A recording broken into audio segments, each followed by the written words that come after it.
Hello दोस्तों, कैसे हैं आप लोग। और आशा करते हैं मस्त होंगे, ज़बरदस्त होंगे, बहुत अच्छे से पढ़ाई कर रहे होंगे। और आज आप सभी का स्वागत है स्पेक्ट्रम बुक सीरीज़ की समरी में, जो हम स्टार्ट किए थे आप लोगों की डिमांड पर। और आज का जो चैप्टर है, तीसरा चैप्टर, वो आपको पता है, advent of Europeans. Europeans India में कैसे आए, क्यों आए, क्या रीज़न था आने का। तो बहुत से रीजन्स हैं, जानेंगे। और कहते हैं ना कि जब यूरोपियंस इंडिया में आए तो पूरा पॉलिटिकल नक्शा और इकोनॉमिकल नक्शा ही चेंज हो गया, समझ गए ना, इंडिया का। हर कंडीशंस चेंज हो गई। तो उसके बारे में अच्छे से पढ़ेंगे इस चैप्टर में। और इस चैप्टर बहुत बड़ा चैप्टर है, इससे बहुत ज़्यादा पूछा जाता है। यूपीपीसीएस की बात करें या आप यूपीएससी की बात करें, प्रीलिम्स में भी बहुत क्वेश्चंस पूछे जाते हैं और मेंस में भी बहुत अच्छे खासे क्वेश्चंस इस चैप्टर से पूछे जाते हैं। तो बहुत ज़्यादा है, यानी मॉडर्न हिस्ट्री से अच्छे खासे क्वेश्चन पूछे जाते हैं। ओवरऑल बात की जाए तो ये बुक इसलिए ही हम लोग इसकी समरी लेके आए। तो जान लेते हैं क्या क्या है। इससे पहले हमने क्या पढ़ा था, इससे पहले का थोड़ा हम रिकैप कर लेते हैं कि इससे पहले हमने पढ़ा था major approaches to the history of modern India, कि जो मॉडर्न इंडिया थी वो कैसे लिखी गई है, किस अप्रोच से, किस दृष्टिकोण से लिखी गई है, क्या सोच के लिखी गई। तो उसमें आपने बहुत से अप्रोचेस पढ़े होंगे। कॉलोनियल अप्रोच पढ़ा होगा कि जो कॉलोनियल लोग हैं उनका क्या सोचना था हिस्ट्री के बारे में, या इंडिया में यूरोपियंस आए तो क्यों आए, वो क्या सोचते थे। फिर नेशनलिस्ट अप्रोच आपने पढ़ा होगा, इसमें नेशनलिस्ट ने बताना स्टार्ट किया। दादा भाई नौरोजी का नाम सुना होगा, उन्होंने बोलना स्टार्ट किया था। फिर ऐसे ही सबल्टरन के बारे में आपने नाम सुना होगा, सबल्टरन अप्रोच। ठीक है, इसमें और लोगों के बारे के अप्रोच बताया गया था कि और लोगों का भी बहुत बड़ा रोल है। तो इसके अप्रोच में आपने पढ़ा होगा। ठीक है, तो बहुत सी चीज़ें थी। तो ये चैप्टर आपने बहुत अच्छे से देखा होगा, वीडियो भी इसकी पढ़ी है, तो वहाँ से आप देख सकते हैं। अब जो आगे का जो नेक्स्ट चैप्टर है वो आपको पता है, एडवेंट ऑफ यूरोपियंस। यूरोपियंस कैसे आए, क्यों आए, क्या रीजन था, और आने के बाद इंडिया की कंडीशंस में क्या चेंजेज आए, वो बहुत अच्छे से करेंगे। और हिस्ट्री को सच बताऊं, हिस्ट्री तभी आपको फायदेमंद होगी कि यही नहीं कि हमें मार्क्स पाने के लिए, आप अच्छे मार्क्स भी पाना चाहते हो। और कहते ना कि कोई पर्सन वो पर्सन होता है कि हिस्ट्री से सीखेगा ना तो वो अपनी आगे आने वाले फ्यूचर में मिस्टेक्स नहीं करेगा। या तो हम एक देश के टर्म में बात करें या इंडिविजुअल के टर्म में, तो हिस्ट्री हमें बहुत कुछ सिखाती है। ठीक है, तो देखते हैं। तो हिस्ट्री को जो स्पेक्ट्रम होगा उसको समझना है, समझ गए ना, जो कंसेप्ट्स होते हैं कि क्या इंपैक्ट पड़े इकोनॉमी पर, वो उससे ज़्यादा क्वेश्चंस बनाता है यूपीएससी। यूपीपीसीएस में क्या थोड़ा फैक्ट रिलेटेड ज़्यादा क्वेश्चंस पूछे जाते हैं, तो वो हम सब चीज़ें जानेंगे। ठीक है, तो जानते हैं आज अच्छे से। तो क्या क्या है इसमें, तो देखो पहले क्या है, एडवेंट ऑफ यूरोपियंस इस चैप्टर का नाम है, तीसरा है। तो ठीक है, ये पता ही है आपको अच्छे से। चैप्टर 3 है ये इसका, इसमें भी कुछ ऐसा है नहीं।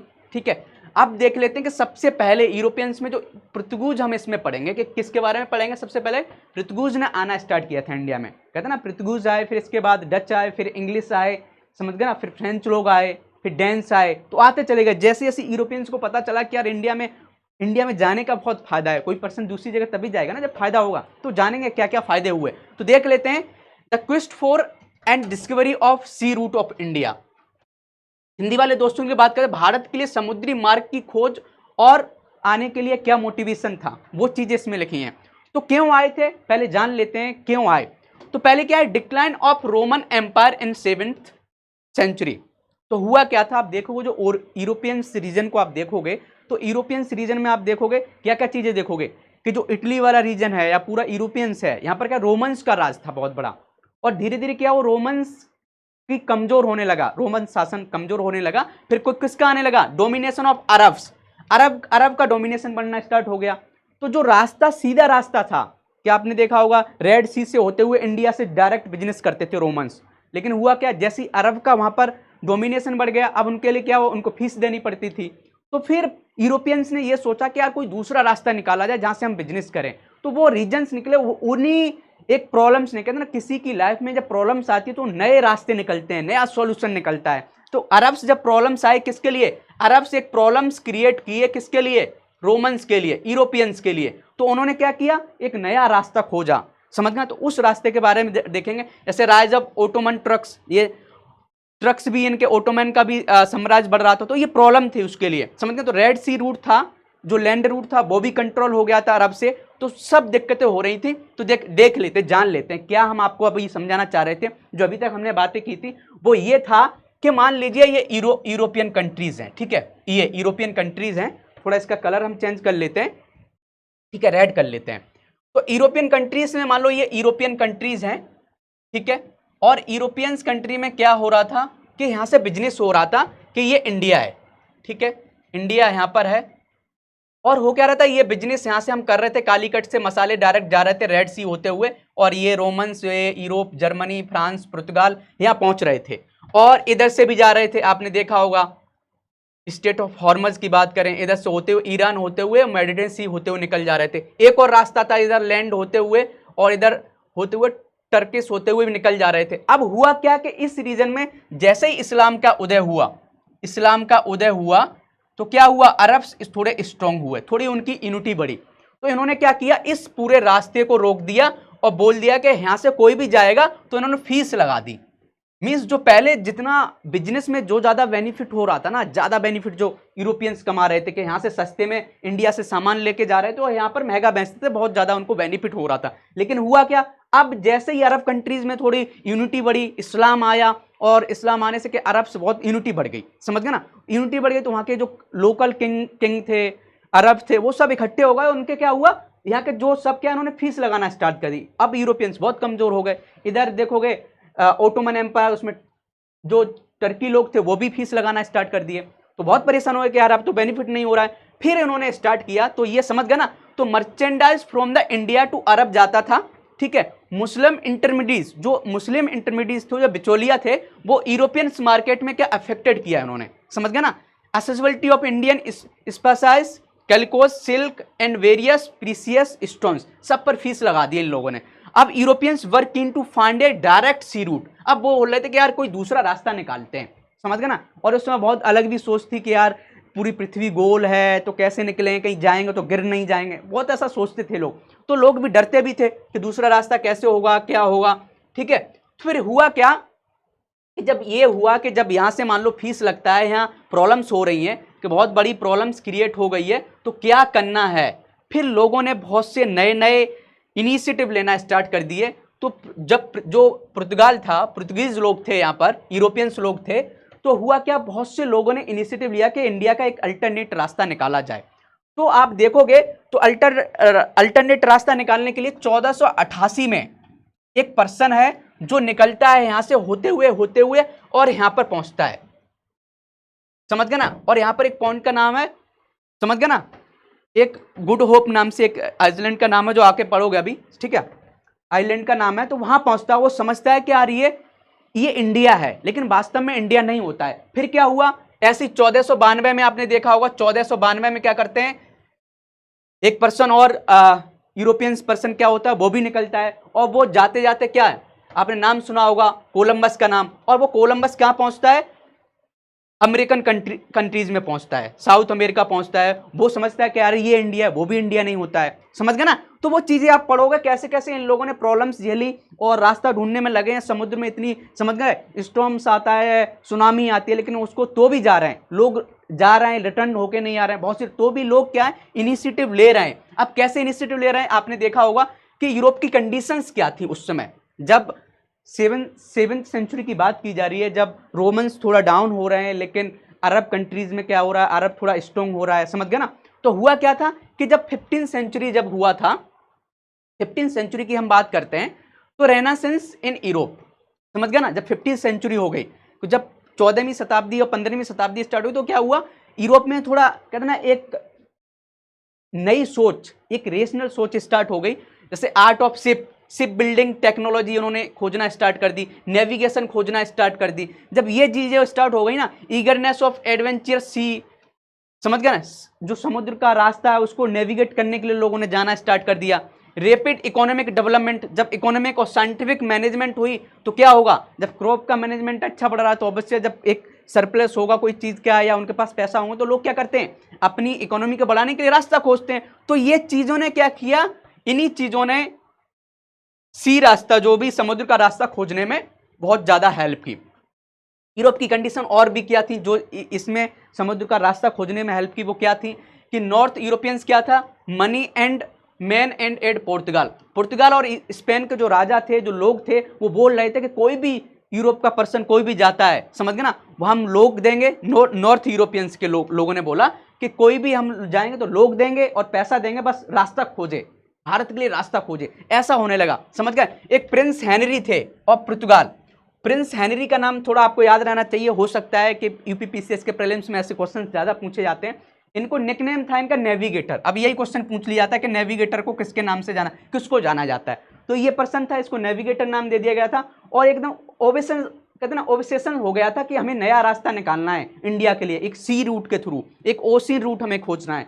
इस पर्सन ने बहुत से क्या किया, एक पोप निकोलस थे, पोप निकोलस जो कहते ना गे प्रिंस हेनरी, जो राजा थे, राजकुमार थे, प्रिंस हेनरी को, और ये चर्च के समझ सकते हो पुजारी थे एक, इन्होंने क्या किया था, gave Prince Henry a bull in 1454, उन्होंने एक बुल दिया और conferring on him the right to navigate the सी।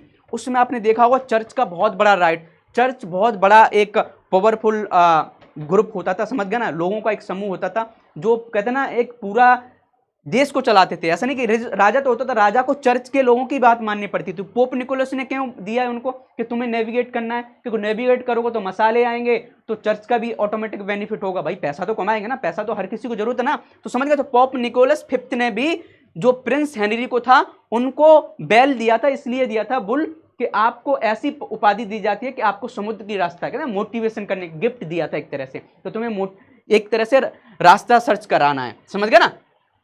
तो ये आपको हिंदी वाले दोस्त हैं तो यहाँ से देख सकते हैं। और भी शायद इससे पीछे एक और वेनिस एंड जेना, आपने देखा होगा। ये जेना की बात क्या है कि ये small to take on the mighty Ottoman Turks, जो ओटोमन टर्क्स था वो बहुत बड़ा साम्राज्य था। और ये आप बात करोगे वेनिस की बात करोगे या रोम जो इटली के रीजन की बात करो, वो बहुत छोटा था, उनसे लड़ाई नहीं कर सकता था, तो सब यूरोपियंस को एक साथ होना था तभी हम लड़ सकते थे। उनके पास नॉलेज थी किसकी, समुद्र की, और अच्छा पोर्ट था ये जेनाए की बात करें, समझ गए ना। इसी को जोनेसिस का मतलब क्या होता है कि वो पोर्ट था, पोर्ट के बारे में knowledge, ship and technical knowledge, समझ गया ना, तो इसके बारे में भी नॉलेज थी। तो ये चीजें ऐसी कंडीशन थी, इन सभी कंडीशन ने मिलके एक समुद्र के रास्ते खोजने के लिए, इंडिया का रास्ता खोजने के लिए इनको मजबूर कर दिया। ऐसे नहीं कि पहले नहीं जानते थे, इंडिया को जानते थे, भाई बिजनेस चल रहा था, लेकिन नया रास्ता जो खोजा था वो 1498 में, आपको पता है किसने खोजा था, वो आगे हम पढ़ेंगे कैसे खोजा, ठीक है। तो देख लेते हैं तो हुआ क्या। फिर एक ट्रीटी भी हुई थी, थोड़ा इसके ट्रीटी के बारे में बांट देते हैं कि ट्रीटी ऑफ टोडेसिलास, टोडेसिलास में तोड़ देना, आप समझ रहे हैं ना, टोडेसिलास का मतलब तोड़ देना। तो टोडेसिलास की जो ट्रीटी थी वो किस किसने की थी, एक तो पुर्तगाल ने की थी और स्पेन ने की थी। इन दोनों लोगों ने ये बोल दी कि यार हम ऐसा करते हैं कि हम मान लो रास्ता तो खोज लेंगे, लेकिन ऐसा करते हैं पहले हम लोग पूरे संसार को, पूरे वर्ल्ड को बांट लेते हैं कि तुम्हें इधर जाना है, हमें इधर जाना है, और उधर ही रीजन में बिजनेस करना। तो उन्होंने क्या किया कि ये जो अटलांटिक जो एक समुद्र है उसमें एक लाइन खींच दी, ठीक है, और बोल दिया कि इस लाइन से इधर, जैसे ना लिखा होगा कि Portugal claim to the east of the line of, समझ गए ना, पुर्तगाल को बोल दिया कि आपको इधर है, ये पुर्तगाल का रीजन दे दिया, और इधर बोल दिया स्पेन का इधर है। ऐसे इन्होंने बांट लिया कि इधर आपको जाना है, इधर हमें जाना है, हम इधर बिजनेस करेंगे। हाँ, पूरे वर्ड देख रहे हो, सोच देख रहे हो कि पूरा संसार में बांट लो, इन दोनों लोगों ने बांट लिया, ठीक है।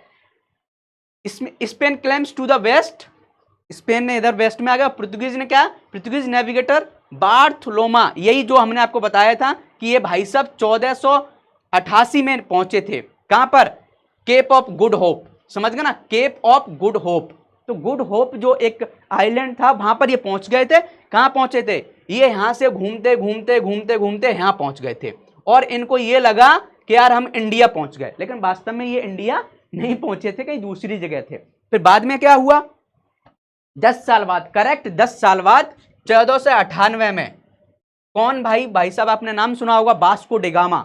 1498 में वास्को डी गामा जी आते हैं, वो पूरा रास्ता जहां तक खोजा गया था, फिर इससे आगे जाके इंडिया का रास्ता खोजते हैं, और आपको पता होगा केरला के जो तट पर पहुंचते हैं, समुद्री तट पर, वहां पर आगे की हम हिस्ट्री पढ़ेंगे। तो ये बेसिक आपको एक समरी पता होनी चाहिए, एक कनेक्ट, एक स्टोरी की तरह कनेक्ट आप कर पाओगे। आपको अभी तक ये समझ में आना चाहिए कि यूरोपियंस ने दूसरा रास्ता क्यों खोजा, क्योंकि रीजन ये था कि उधर अरब्स थोड़े ग्रो कर रहे थे, अरब ने फी लगाना स्टार्ट कर दी थी, ओटोमन तुर्क्स थे, जो ओटोमन साम्राज्य था वो भी डोमिनेंट हो गया था, तो इसलिए उनको दूसरा रास्ता खोजना पड़ा था कि जिससे हमें फीस नहीं देना पड़े और हम ज़्यादा से ज़्यादा पैसा कमा सकें। को जब कहते मिडिल मैन हट जाएंगे तो मेरा पैसा बचेगा, तो बस यही रीजन था, और उस एक खोज ने पूरा ही कहते ना एक पूरी हिस्ट्री बदल दी। अब देख लेते हैं फ्रॉम ट्रेडिंग टू रूलिंग। तो आपने देखा होगा कि जब भाई कौन थे, आपने देखा ये वास्को डी गामा जी हैं, वास्को डिगामा जी हैं ये, वास्को डिगामा जी ने, वास्को डे गामा, ठीक है, वास्को डिगामा। तो ये भाई साहब आए और इन्होंने क्या 3 शिप लेके आए। क्या आए वास्को डिगामा इन 1498, ये चीज आपको पता होनी चाहिए। और इसमें क्या है, थोड़ा आ लगाते हैं ये लोग, ठीक है।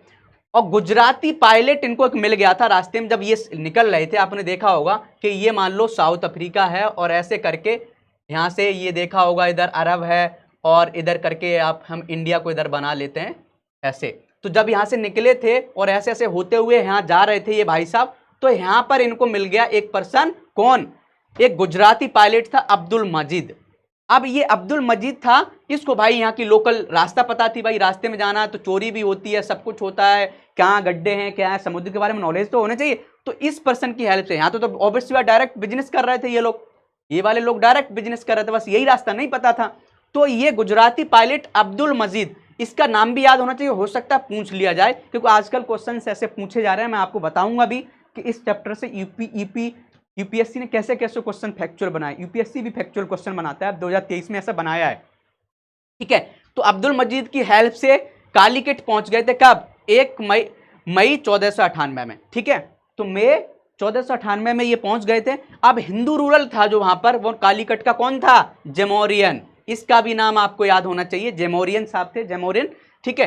तो जेमोरियन ने क्या किया, फ्रेंडली रिसेप्शन किया, वास्को डिगामा का बहुत स्वागत किया कि आओ भाई, यूरोपियन कंट्री से एक पर्सन आया है तो चलो स्वागत करते हैं। और इंडिया का तो देखो आपको पता ही है कि इंडिया का एक कल्चर है कि कोई भी पर्सन वो पहले उसका स्वागत करते हैं, देखेंगे बाद में कैसा इंसान है। स्वागत किया, और जो अरब ट्रेडर्स थे वो थोड़े गुस्सा हो गए कि भाई उनको पहले से उनकी लड़ाई चल रही है कि भाई इनको यहाँ आया है ये इंसान, और जो अरब वाले लोग हैं, इजिप्ट के लोग हैं, इधर के ईरानियन लोग हैं, अरब्स लोग हो गए, ओटोमन टर्क के लोग यहाँ पहले ही से बिजनेस कर रहे हैं। उन्होंने बोला कि यार ये अंग्रेज आ गया फिर यहाँ पर, अब ये यहाँ पर बिजनेस करेगा तो हमारे बिजनेस में कमी आएगी, तो वो गुस्सा रहने लगे। तो अरब ट्रेडर्स थोड़े गुस्सा हुए कि यार इस पर्सन को क्यों यहाँ इतना बुलाया जा रहा है, क्यों इतना भाव दिया जा रहा है, नहीं देना चाहिए भाव इसको, समझ गया ना। तो सबके देखो ऑब्वियस बात, पूरे वर्ल्ड में बेनिफिट की बात हर कोई देखता है, चाहे वो कम्युनिटी हो चाहे इंडिविजुअल पर्सन हो, तो उसको देख सकते हो, तो समझ सकते हो। पुर्तगाल क्या wanted to monopolise the trade, Portugal ने बोला कि यार मुझे पूरा का पूरा बिजनेस करने के लिए इंडिया से मौका मिले, कि हम जहाँ इंडिया से आए तो पूरी इंडिया केवल हमारी पुर्तगाल के लिए हो, समझ गए ना, ऐसा ये सोचने लगे। अब सोचोगे ना, अब जब ऐसा सोचेंगे तो आपस में अरब जो लोग वहां पर लोकल लोगों के साथ अरब लोग भी बिजनेस कर रहे थे, तो अरब लोगों में और क्या बोलते हैं, पुर्तगाल में बहुत ज्यादा नफरत भरी पड़ी थी। क्यों, रीजन वही था कि जब यहां से पुर्तगाल जाते थे तो यहाँ पर पैसा दे के जाते थे, तो इसलिए गुस्सा थे कि यार ये दूसरा रास्ता निकाल लेंगे, यहां से यहां जाएंगे लेके सामान तो हमें कोई टैक्स नहीं भरेंगे, समझ गया। तो जो टैक्स का घाटा है वो इनका हो जाएगा, जो फी कमा रहे थे, पैसा कमा रहे थे, वो भी इनकी प्रॉब्लम हो जाएगी। तो ये चीज होके अरब और, समझ गया ना, यूरोपियंस में बहुत ज्यादा गुस्सा हो रही थी, मीन्स एक दूसरे को बहुत, यहाँ बात करें स्पेशली पुर्तगाल क्या चाहते थे कि यार हमारे यहाँ मोनोपोली जो है इनको यहाँ अरब लोगों को भगा दिया जाए। तो वास्को डिगामा ने क्या किया, जब वास्को डिगामा रिटर्न हुआ पुर्तगाल विद रिच कार्गो, ये भाई एक समुद्र कहते ना एक पूरा एक जहाज लेके गए और वहां पूरा ही पूरा बेनिफिट कमाया। अब बताओ जो लोग इधर से गए थे जहाज लेके यूरोपियन से कुछ बिजनेस कर रहे हो, वो इतना नहीं कमा पा रहे, जब ये भाई साहब इस रास्ता से लेके यहाँ पहुंचे, कोई फीस नहीं देनी पड़ी, कोई टैक्स नहीं देना पड़ा, देखा पैसा ही पैसा हो गया। लोगों ने जब ऐसा देखा यार कि पैसा ही पैसा हो गया तो क्या होगी, जब लोगों को पता है चले कि गांव में आपने देखा होगा माइग्रेशन कैसे बढ़ता है, कि किसी गांव का पर्सन किसी शहर में चला जाए और पैसा कमाने लगे, और देखा 1 साल के अंदर उसने घर बनवा दिया या गाड़ी खरीद ली, तो दूसरे लोग भी उसके साथ जाते कि भाई मुझे भी ले चलो, समझ गए ना, यही होता ना, माइग्रेशन ऐसे होता ना। तो ऐसी उस लेवल पर वहां सोचो, जब वो पर्सन ने देखा कि भाई एकदम वास्को डिगामा जी इतना पैसा कमा लिया कि जहां से माला माल हो गए, तो फिर क्या हुआ कि ये भाई साहब थे पेड्रो अल्वारेस कैब्रल, समझ गए ना, इनका भी नाम आपको पता होना चाहिए। ये सितंबर 1500 में इंडिया में पहुंचते हैं और ये फैक्ट्री लगा देते हैं कालीकट में। तो इनका भाई साहब का नाम याद होना चाहिए, शॉर्टकट में बोल देते हैं पीएसी इनको बोल देते हैं, तो ये भी नाम आपको पता होना चाहिए, ठीक है। तो ये फैक्ट्री कालीकट में खोल देते हैं आने के बाद, और factory was attacked by the locals resulting in the death of several Portuguese. तो जैसी फैक्ट्री खोलते हैं तो भाई लोकल लोग भी गुस्सा रहते हैं। अब लोकल लोगों को हो सकता है अरब लोगों ने उनको उकसाया हो कि यार मैं तो लड़ाई नहीं कर सकता हूँ, मैं तो खुद विदेशी हूँ, आप लोग भगा सकते हो, ऐसी स्ट्रेटेजी होता है ना, कभी कभी लोग बनाते हैं कि नहीं भाई मैं नहीं लड़ सकता हूँ तुम लड़ लो।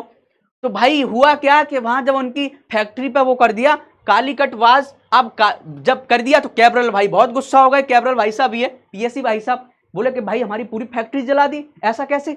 तो इतने गुस्सा हो गए उन्होंने पूरा कालीकट पे एकदम बॉम्ब बॉम्ब फोड़ दिए, समझ गया ना। और इतना बॉम्ब फोड़ा इसके चक्कर में लोकल रूलर्स भी, और ये समझ गया ना, जो इतना फोड़ा कि उसमें अरब्स लोग भी मारे गए, लोकल लोग भी मारा गए। फिर जो वहां का जो लोकल रूलर था कोचीन का, तो उसने क्या किया, फिर टीटी करना पड़ी और वो टीटीज में बदल गई। टीटी की तो टीटी में क्या फायदा हुआ होगा कि यार तो हमें बिजनेस करने दो, वही रहता है। और यूरोपियंस की यही ट्रिक रही थी कि लोगों को हराओ पीटो मारो, लोग डर जाएंगे, फिर किस में कन्वर्ट होंगे, टीटी करनी पड़ेगी, समझ गया ना, संधि करनी पड़ेगी। संधि में क्या किया इन्होंने, कोचीन में और कैनानौर के जो भी होंगे वहां के लोकल राजाओं से क्या की, संधि की। ठीक है, तो ये तो है। अब क्या हुआ, वास्को डिगामा जी क्या हुआ भाई, जब एक बार किसी पर्सन को बेनिफिट मिल जाता है वो दोबारा आएंगे। तो आपने अभी तक क्या देखा होगा, क्या आपने ये देखा होगा, पहले कौन आया, वास्को डिगामा, ठीक है, कब आए 1498 में, और लौट गए और पैसा कमाए।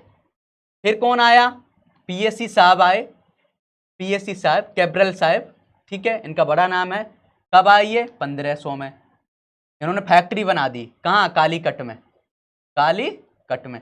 फिर कौन, फिर देखोगे कि 1501 में फिर कौन आ गए, फिर वास्को जी आ गए, समझ गए ना। तो ये अब यहां फिर आ गए, तो इन्होंने क्या किया, Zamorin declined to exclude the Arab merchants, कि जो वास्को डिगामा की जो सोच थी कि यार अरब लोगों को भगा दिया जाए, हम ही लोगों से बिजनेस करो, हम तुमको पैसा देंगे, तो उन्होंने क्या, जेमोरिन ने मना कर दिया कि नहीं हम ऐसा नहीं कर सकते। तो वास्को डिगामा ने क्या किया, वास्को डिगामा बदला लेने के लिए थे ऑन अरब शिपिंग, समझ गया ना। तो उसने बोला कि यार ये नहीं भगा रहा तो ऐसा करते हैं हम ही लड़ लेते हैं। पुर्तगीज हर कोई चाहते, पुर्तगीज स्टार्टिंग से चाह रहे थे, स्टार्टिंग से गुस्सा बैठे थे कि यार इनको अरब लोगों को तो हमें सबक सिखाना है, समझ गया ना। अब जब कालीकट और कैनानौर और कोचीन में क्या हुआ, बीकम इंपोर्टेंट ट्रेड सेंटर, किसके, पुर्तगीज के। ये कैनानौर की बात करें और कोचीन की बात करें और किसकी बात करें, कालीकट की बात करें, तो यहाँ पर स्टार्टिंग में ऑब्वियस बात, कोई जब पुर्तगीज जहाँ पहली बार आएंगे तो वहीं पर बिजनेस होगा, तो इन्हीं रीजन में आए, तो यहीं पर उन्होंने क्या किया, फिर पुर्तगीज ने क्या किया, थोड़ा दिमाग लगा के, परमिशन लगा के फोर्टिफाइड कर दिया, मीन्स वहां पर अपने किले बना लिए, दुर्ग बना लिए कि हम पर कोई अटैक करता है तो हम थोड़ा इसको सहन कर सके। ऐसा ना कि मान लो हम इतने स्ट्रॉन्ग ही नहीं है कि हम पर कोई भी अटैक करके और हमारे बिजनेस को खराब कर दे। तो ये दिमाग लगा, तो यूरोपियंस ने दिमाग लगाना स्टार्ट किया कि लोकल राजा से कन्विंस करना, उनसे पहले तो प्रेम से समझाना, नहीं प्रेम से समझते हैं तो लड़ाई करके, झगड़ा करके, समझ गए ना, युद्ध करके कैसे भी करना है। तो ये इनकी स्ट्रेटेजी रहती थी। तो ये अभी तक हुआ है। अब भाई साहब क्या हुआ कि अभी तक तो लोकल लोग आ रहे थे, वास्को डिगामा जी आए, पीएससी जी आए, उन्होंने फैक्ट्री वहां खोल दी और लड़ाई झगड़ा किया, जो भी किया अभी तक। ऐसी वास्को डिगामा जी थे, उन्होंने फैक्ट्री को। अब एक पर्सन आते हैं, फ्रांसिस्को डी अल्मीडा। ये हिस्ट्री में बहुत ज़्यादा फेमस पर्सनालिटी है। क्यों भाई, इनको आप बोल सकते हो FDS, आप बोल सकते हो शॉर्टकट में, फ्रांसिस्को डी अल्मीडा। अब जब ये आते हैं तो in 1505 the king of Portugal appointed a governor, इनको एज ए गवर्नर बना के भेजा था, समझ गए ना, in India to consolidate the position of the Portuguese in India. ये बोला था कि यार हमें पुर्तगीज की जो कंडीशन है ना वो इंडिया में अच्छी करनी है, जिससे हम लोग अच्छे से बिजनेस कर पाएं, चाहे वो अरब हों और जो लोग हैं उनको भगाना है वहाँ से, बस हम ही लोग बिजनेस करें, हम लोगों को इंडिया का सही से फायदा उठाना है। ऐसा करके वहाँ के राजा ने, किंग जो पुर्तगाल का राजा था, उसने भेजा था फ्रांसिस्को दो अल्मीदा को, ठीक है। अल्मीदा ने क्या किया, एनकाउंटर्ड एलोंग विद अपोजिशन, कौन कौन, जमोरिन भी एक प्रॉब्लम थी उसके लिए, क्योंकि जमोरिन भी गुस्सा हो गया था कि यार ये यहाँ आ रहे हैं साले हमारे लोकल लोगों पर बम अटैक कर रहे हैं, कैब्रल जी ने किया था ना, बम अटैक कर दिया था, तो भाई जमोरिन जी गुस्सा होगा कि हमारे लोकल लोगों को क्यों मार रहे हैं, ये हमारे जो अरब दोस्त हैं हमें हमारा बिजनेस कर रहे हैं तो उनको क्यों भगाया जा रहा है, ये क्यों उतना नहीं चला वो बढ़ रहे हैं, समझ गए ना। खुद के वो रूल थोड़ी नहीं बना सकते, देश हमारा, हम अपने अकॉर्डिंग चलेंगे। तो जमोरिन साहब जी इनके अपोजिट थे। और एक ममेलुक था, ये राजा सुल्तान था का इजिप्ट का, ये भी समस्या क्रिएट कर रहा था। भाई जब ये देखोगे आगे आपको बताएंगे, इजिप्ट भी, ये सब अरब कंट्री थी ना, इजिप्ट का जो राजा था वो भी अपोजिट था पुर्तगीज के, और कौन था, जमोरिन जी भी थे, इनके अपोजिट थे। फिर क्या हुआ, Egyptians raised a fleet in the Red Sea to stop the advance of the Portuguese. तो इजिप्टियन ने भी अपनी एक फ्लीट लगा रखी थी, समझ गए ना, कहां पर, रेड सी में, कि भाई जो है ना यहाँ पर हम जैसे ये देखोगे कि ये है साउथ अफ्रीका, और आपने यहाँ पर देखा होगा ये, और यहाँ पर क्या है, इजिप्ट है, समझ गए ना, और ये रेड सी है। तो यहाँ रेड सी में इन्होंने क्या रखा था, इजिप्ट ने एक आर्मी लगा रखी थी कि कोई भी यहाँ से कुछ आएगा यूरोपियंस का, इंडिया से, समझ गए ना, ये इंडिया मान लेते हैं, तो इनको रोका जाएगा। तो समझ रहे हैं आप मेरी बात को। तो कैसे इन्होंने पूरा एकदम, जो पुर्तगीज के खिलाफ ये दोनों लोग, जैमोरिन तो था ही, जैमोरिन जो यहाँ का जो लोकल किंग था कालीकट का, जैमोरिन वो तो था ही, ममेलूक भी जो सुल्तान था उसने क्या किया, यहाँ पर एक आर्मी खड़ी कर दी थी कि कोई भी यूरोपियंस निकलेगा तो एकदम पेल देंगे, ऐसा इनका एक सोच था।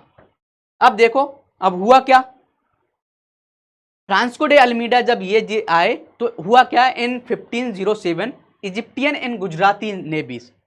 आप देखोगे कि इजिप्टियन की जो नेवी थी भाई, वो पहले ही से बिजनेस कर रहे थे इंडिया के साथ, और गुजरात की जो नेवी थी उन्होंने क्या किया, पुर्तगाल को हरा दिया, और अल्मीडा का जो सन था ना वो भी मारा गया। भाई जो गवर्नर बना के भेजा था पहला एफडीए साहब, फ्रांसिस्को डे अल्मीडा, उनका सन भी मारा गया, और समझ गया ना, और हार गए एकदम, पुर्तगाल हार गए। फिर नेक्स्ट ईयर क्या हुआ, उससे अगले साल क्या हुआ, अल्मीडा ने बदला लिया और दोनों की नेवी को हरा दिया, समझ गया ना। फिर विजन क्या था, उनका विजन था to make Portuguese the master of the Indian Ocean, और इसी को उन्होंने एक वो दी, और ये आपको बहुत याद होनी चाहिए, ब्लू वाटर पॉलिसी। और ये ब्लू वाटर पॉलिसी किसकी थी पता है, ये थी फ्रांसिस्को डे अल्मीडा की। फ्रांसिस्को डे अल्मीडा ये बोलता था कि जो पर्सन समुद्र में स्ट्रॉन्ग नहीं हो सकता वो इंडिया पर शासन नहीं कर सकता, कि आपको इंडिया पर शासन करना है ना तो समुद्र में हमें स्ट्रॉन्ग होना चाहिए, उसी को बोलते हैं ब्लू वाटर पॉलिसी या कार्टेज सिस्टम, समझ गया ना। तो ये चीजें आपको पता होनी चाहिए। यही क्वेश्चन पूछा है कि कार्टेज सिस्टम किसने स्टार्ट किया था, तो कार्टेज सिस्टम कौन, फ्रांसिस्को डे अल्मीडा। ये ईपीपीसीएस में शायद क्वेश्चन पूछा भी गया है, और भी दूसरे जो एग्जाम्स होते हैं उसमें पूछा जाता है, बस यही पूछा जाता है कि ब्लू वाटर पॉलिसी हम बात करें मेडावल हिस्ट्री में तो किसने स्टार्ट की थी, या यूरोपियंस के किस पर्सन ने स्टार्ट की थी, तो ऐसे करके पूछ लिया जा सकता है।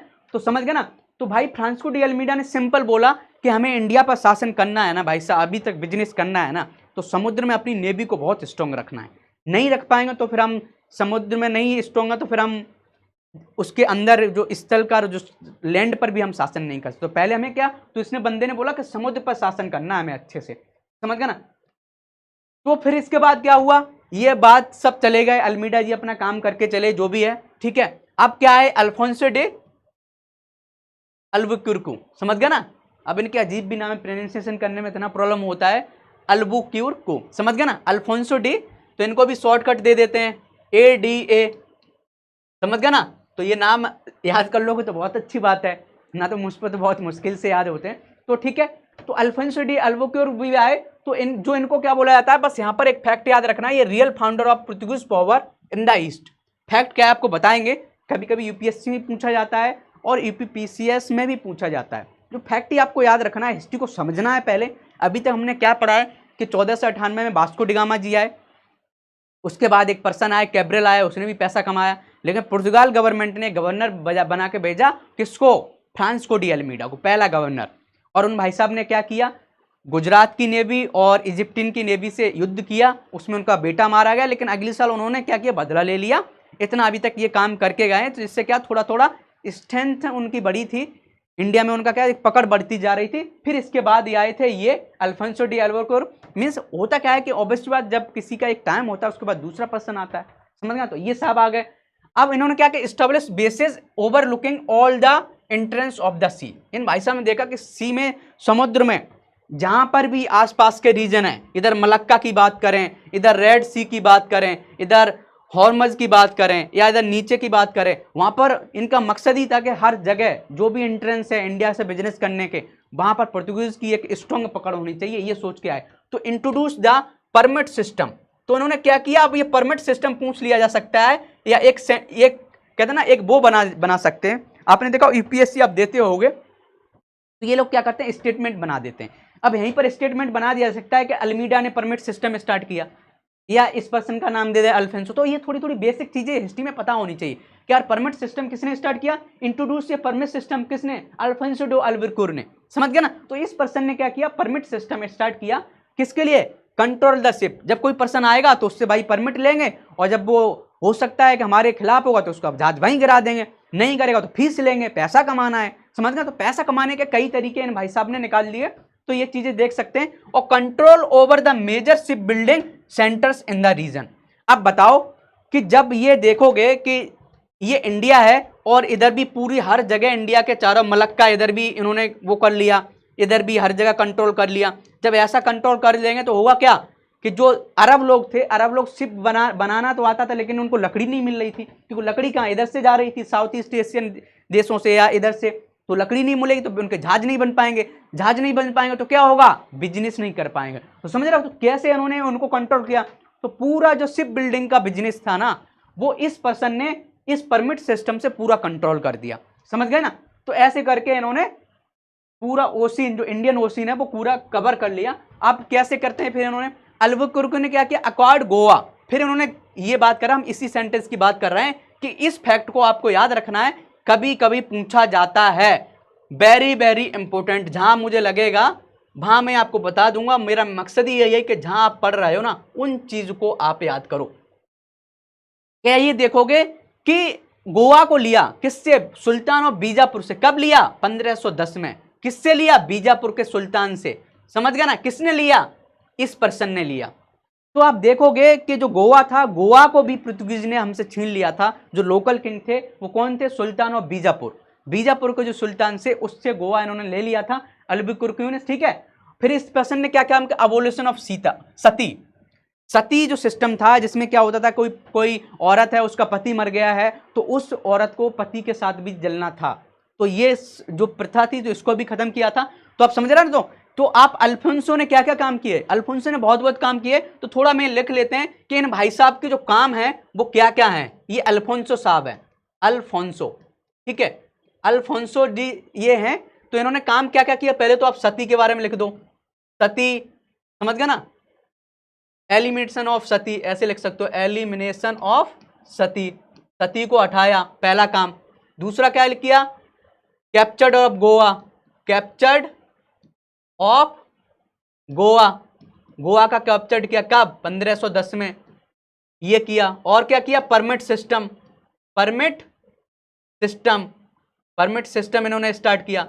तो ये चीजें हमें पता होनी चाहिए कि किस किसने किया है, इन भाई साहब ने किया। समझ गए? ये क्वेश्चन पूछे जा सकते हैं, प्रीलिम्स में भी पूछे जा सकते हैं, और नहीं पूछे जा सकते हैं तो सिंपल यही क्वेश्चन बना दिया जाए मेंस में कि अल्फोंसो को पुर्तगीज का रियल फाउंडर माना जाता है इंडिया में, वो कैसे आप प्रूव करोगे। तो यही चीजें करोगे ना, कि सोशल सिस्टम में बात करें, सोशल रिफॉर्म में बात करें, तो सती को हटाया, कैप्चर गोवा को उन्होंने पकड़ की, समझ गए नहीं, गोवा को अपने हाथों के कंट्रोल में लेके आए, परमिट सिस्टम स्टार्ट किया। तो ये कर सकते हो, ठीक है। फिर इन भाई साहब ने ये बोला कि जो पुर्तगीज लोग थे उनसे बोला कि भाई आपको लोकल लड़कियों से, लोकल जो वुमेन है उनसे शादी करना है। मीन समझ गया, जब लोकल शादी करोगे तो आपकी पॉपुलेशन यहाँ बढ़ेगी, तो हमारा बिजनेस इतना करेगा। समझ गया ना?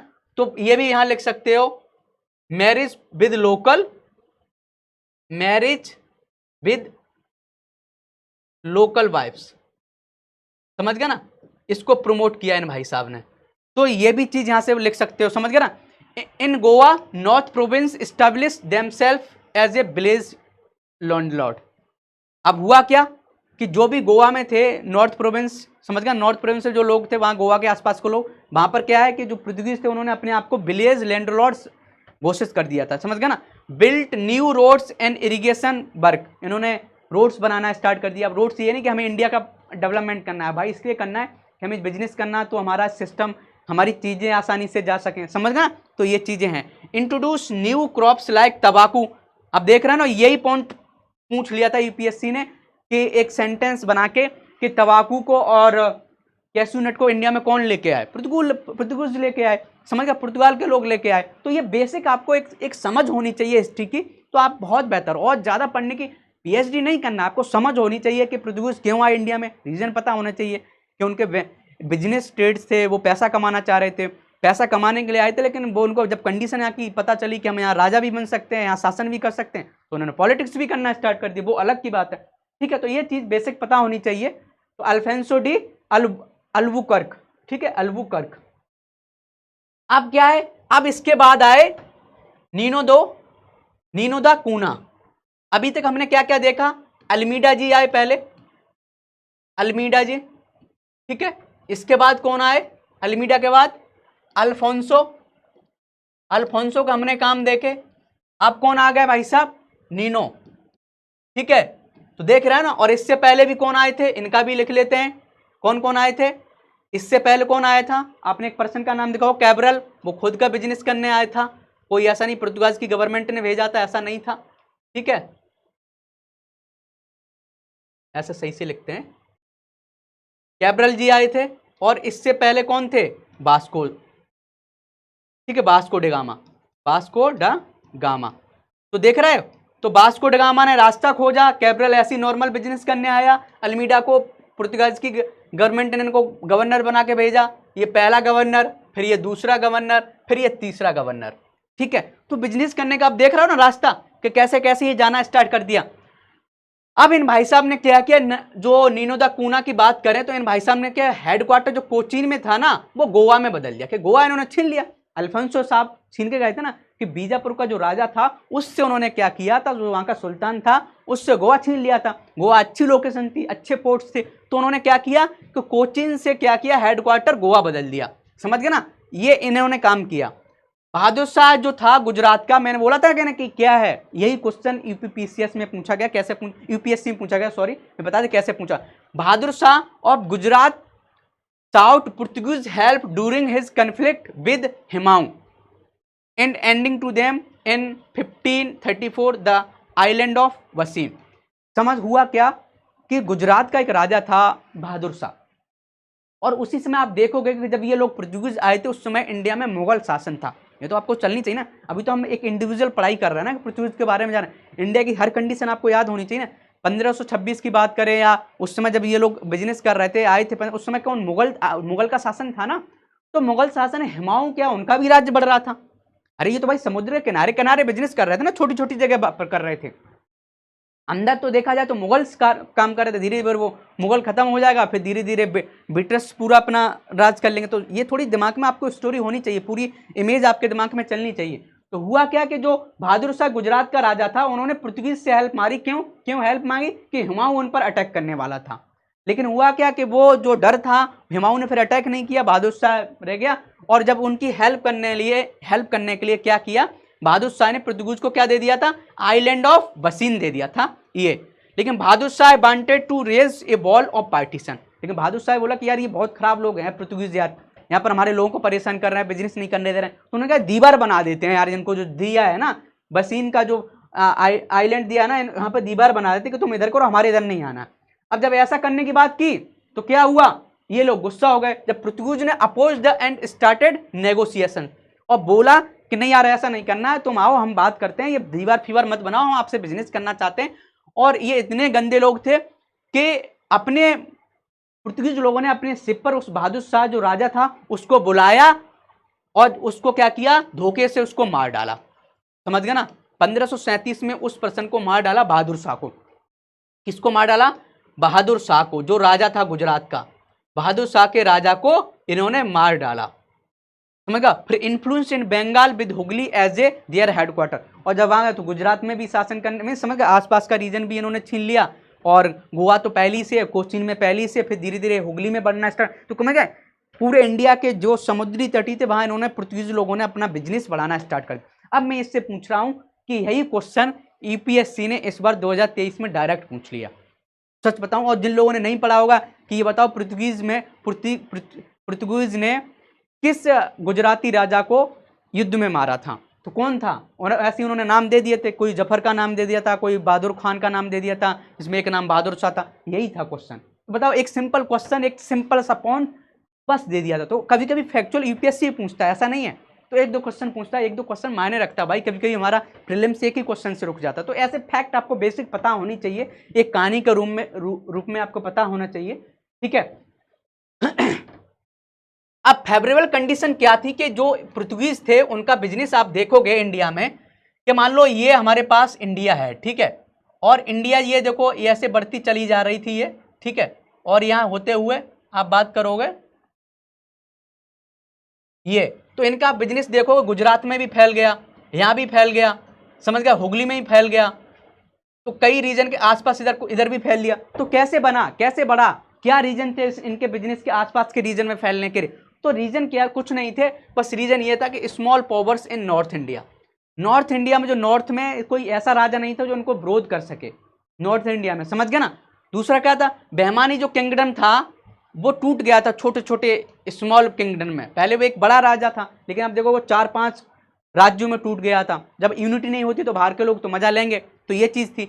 None of the powers had a strong navy, सबसे बड़ा पॉइंट, किसी के पास स्ट्रॉन्ग नेवी नहीं थी, लेकिन पुर्तगाल के पास क्या थी, नेवी थी। अल्मीडा का तो आपको फॉर्मूला पता होगा ना, उसने ये बोला था कि जो समुद्र में राज कर सकता है वो इंडिया पर राज कर सकता है। तो समझ गया, उनकी सोच ही बहुत बड़ी थी। Arab merchants and ship owners could not match the unity of Portugal, जो अरब के लोग थे वो जो इनका पावर था उससे मैच ही नहीं कर पाए। पुर्तगाल ने क्या किया, हैड ए कैनन्स, उनके पास क्या थी, बड़ी बड़ी कैनन्स थी, किस पर, देयर शिप, और समुद्र में डिबा देते, वहीं से मारते थे तोपें और लो दूसरे जहाज गिर जाते। तो ये ऐसी कंडीशन थी जिससे पुर्तगाल का बिजनेस ट्रेड इंडिया में समझ गए, एक इंडिया में पकड़ बढ़ गई। ये रीजन से कुछ रीजन आप लिख सकते हो, मतलब पूछ लिया जाता है मेंस का क्वेश्चन कि क्या क्या रीजन्स थे कि पुर्तगाल इंडिया में उनका ग्रोथ होना स्टार्ट हुआ। तो ये बेसिक पॉइंट्स आपको पता होना चाहिए, रटे नहीं होने चाहिए, पता होनी चाहिए, आराम आसानी से आप लिख सकते हो। और ये फिगर आपको इसलिए बनाया कि ये दिखा रहा है कि पुर्तगाल के जो शिप थे बहुत स्ट्रॉन्ग थे, उनके पास शिप मेकिंग टेक्नोलॉजी बहुत अच्छी थी, उनके शिप पर कैनन्स रखी गई थी, तोपें रखी गई थी, उसमें बारूद से लड़ाई करते। तो ये चीज़ें आपको बेसिक पता होना चाहिए, ठीक है। अब देखोगे तुम पुर्तगाल का, हम बताते हैं कि पुर्तगाल स्टेट क्या थे जहां वो शासन कर रहे थे। सबसे पहले तो देखोगे कि कौन आया था यहाँ पर, तो एक बार आप देख लेते हैं कि थोड़ी सी समरी, पूरा पुर्तगाल का हमारा जो समाप्त होने जा रहा है, कि सबसे पहले कौन आया था, वास्को डी गामा। कौन आया था, वास्को डी गामा, ठीक है। ये आए थे और कब आए थे, 1498 में, ठीक है, 1498 में। कहाँ आए थे ये भाई साहब, यहाँ आए थे कालीकट, और यहाँ इन्होंने बिजनेस सेट किया। इसके बाद कौन आया था, कैब्रल, कैब्रल आया था। कब आया था ये भी आपको पता होना चाहिए, 1500 में, ठीक है, इस ईयर आया था। फिर इसके बाद कौन, आपने देखा होगा अल्मीडा को भेजा था गवर्नर बना के पुर्तगाल के राजा ने। फिर इसके बाद कौन आया, अल्फांसो, अल्फांसो, और अल्फांसो ने भी बहुत से काम किए, आपको पता होना चाहिए। फिर कौन आया, पूना जी आए, ठीक है, इनका फुल नाम आपको लिख देना है। और ऐसे करके इन्होंने भी स्ट्रॉन्ग सेना बनाई, मीन्स जो भी पूरा स्ट्रॉन्ग करके गए। आप देखोगे जब ये लोग इतने आए, और इन लोगों का मकसद ही था कि इंडिया में सही से अपने बिजनेस को सेट करना। और वो बिजनेस कहाँ तक पहुंचेगा, आप देखोगे जितना भी ये समुद्र का तटीय रास्ता था उन रीजन पर पहुंच गया था। और यहाँ देखो बालासोर हो गया, और हुगली रीजन तो इन्होंने पूरा घेर रखा था, समझ गया ना। तो बिजनेस जहाँ पर पोर्ट थे इंडिया के, वहाँ इन लोगों ने बिजनेस करना स्टार्ट कर दिया था। तो ये थोड़ा सा बेसिक आपको पता होना चाहिए। अब पुर्तगाल के जो स्टेट इन इंडिया, तो वो आपको पता ही था, समझ गए ना। Exchange of envoys and ambassadors, इन लोगों ने क्या रिलेशनशिप बनाना स्टार्ट किए। एम्बेसडर भेजते थे कि जो अंदर के जो जमीन के राजा थे और ये यहाँ रहते थे, तो इन्होंने कहा गोवा में अपने लोग रखना स्टार्ट कर दिए। यहाँ से यहाँ मान लो यहाँ कोई राजा तो यहाँ एम्बेसडर रख दिया, जिससे रिलेशनशिप बनाने के लिए, समझ रहे हो कि जो भाई कोई हम अभी यहाँ स्ट्रॉन्ग है और यहाँ स्ट्रॉन्ग नहीं, तो यहाँ शासन नहीं कर सकते, तो ऐसा करते हैं यहाँ एम्बेसडर भेज देते अपना, समझ गया। Signing treaties between Goa and Deccan सल्तनत, देखा गोवा की जो ट्रीटी थी, गोवा में तो खुद ही थे ये, और इन्होंने ट्रीटीज डेक्कन सल्तनत से बिजनेस करने की ट्रीटी कर ली 1517 में। तो चीजें पता होना चाहिए, ट्रीटीज इन्होंने करना start. Role to play in successive battles for balance of power between local rulers, जब युद्ध होते थे लोकल रूलर्स में तो उसमें भी ये रोल बहुत अदा करते थे, जहां इनको फायदा दिखता था उसको सपोर्ट कर देते थे। First Europeans to come to India birth also the last to leave the land, ये पॉइंट आपको पता होना चाहिए। ईपीपीसीएस पूछता है कि कौन सा ऐसा यूरोपियन पावर था जो सबसे पहले आया था और सबसे बाद में गया था, वो कौन था भाई, 1498 में यही आए थे, और सबसे बाद में कब गए, 1961 की बात करें, गोवा कब इनको स्वतंत्र हुआ, 1961 के आसपास, समझ गए ना। गोवा तब तक इन्हीं के दमन दीव और इन्हीं के शासन में था सब, ये गोवा हो गया, इधर दमन दीव था, इन्हीं यही शासन कर रहे थे, पुर्तगाल कर रहे थे। तो ये पॉइंट आपको थोड़ी समझ में आना चाहिए, बस याद नहीं, बस आपको समझना आना चाहिए, समझ गए ना। इन 1961 the government of India recaptured Goa Damandeep from them, उनसे हम लोगों ने, समझ, आप स्वतंत्र होने के बाद 1947 में हम स्वतंत्र हुए, और जब हम लोग स्वतंत्र हो गए थे, जब हमारी थोड़ी कैपेबिलिटी बढ़ी, हमारे पास सेना बढ़ी, तो फिर हम लोगों ने अटैक किया कि भाई दो नहीं दोगे, जबरदस्ती थी ना, समझ गया ना, फिर किसी ने कुछ बोला भी नहीं। तो ऐसे आपको समझ में आ गई होगी कि कैसे कैसे ये रहा, समझ गया ना। अब जो पुर्तगीज का जो एडमिनिस्ट्रेशन था वो क्या था, थोड़ा जान लेते हैं। इसमें कुछ वर्ड्स यूज किए गए हैं और ये प्रीलिम्स में कभी यूपीएससी तो बहुत पूछता है और यूपीपीसीएस भी पूछता है। पहले तो इनका वाइसरॉय जो एडमिनिस्ट्रेशन देखता था वो वाइसरॉय था, the head of the administration viceroy. तो ये पता होना चाहिए।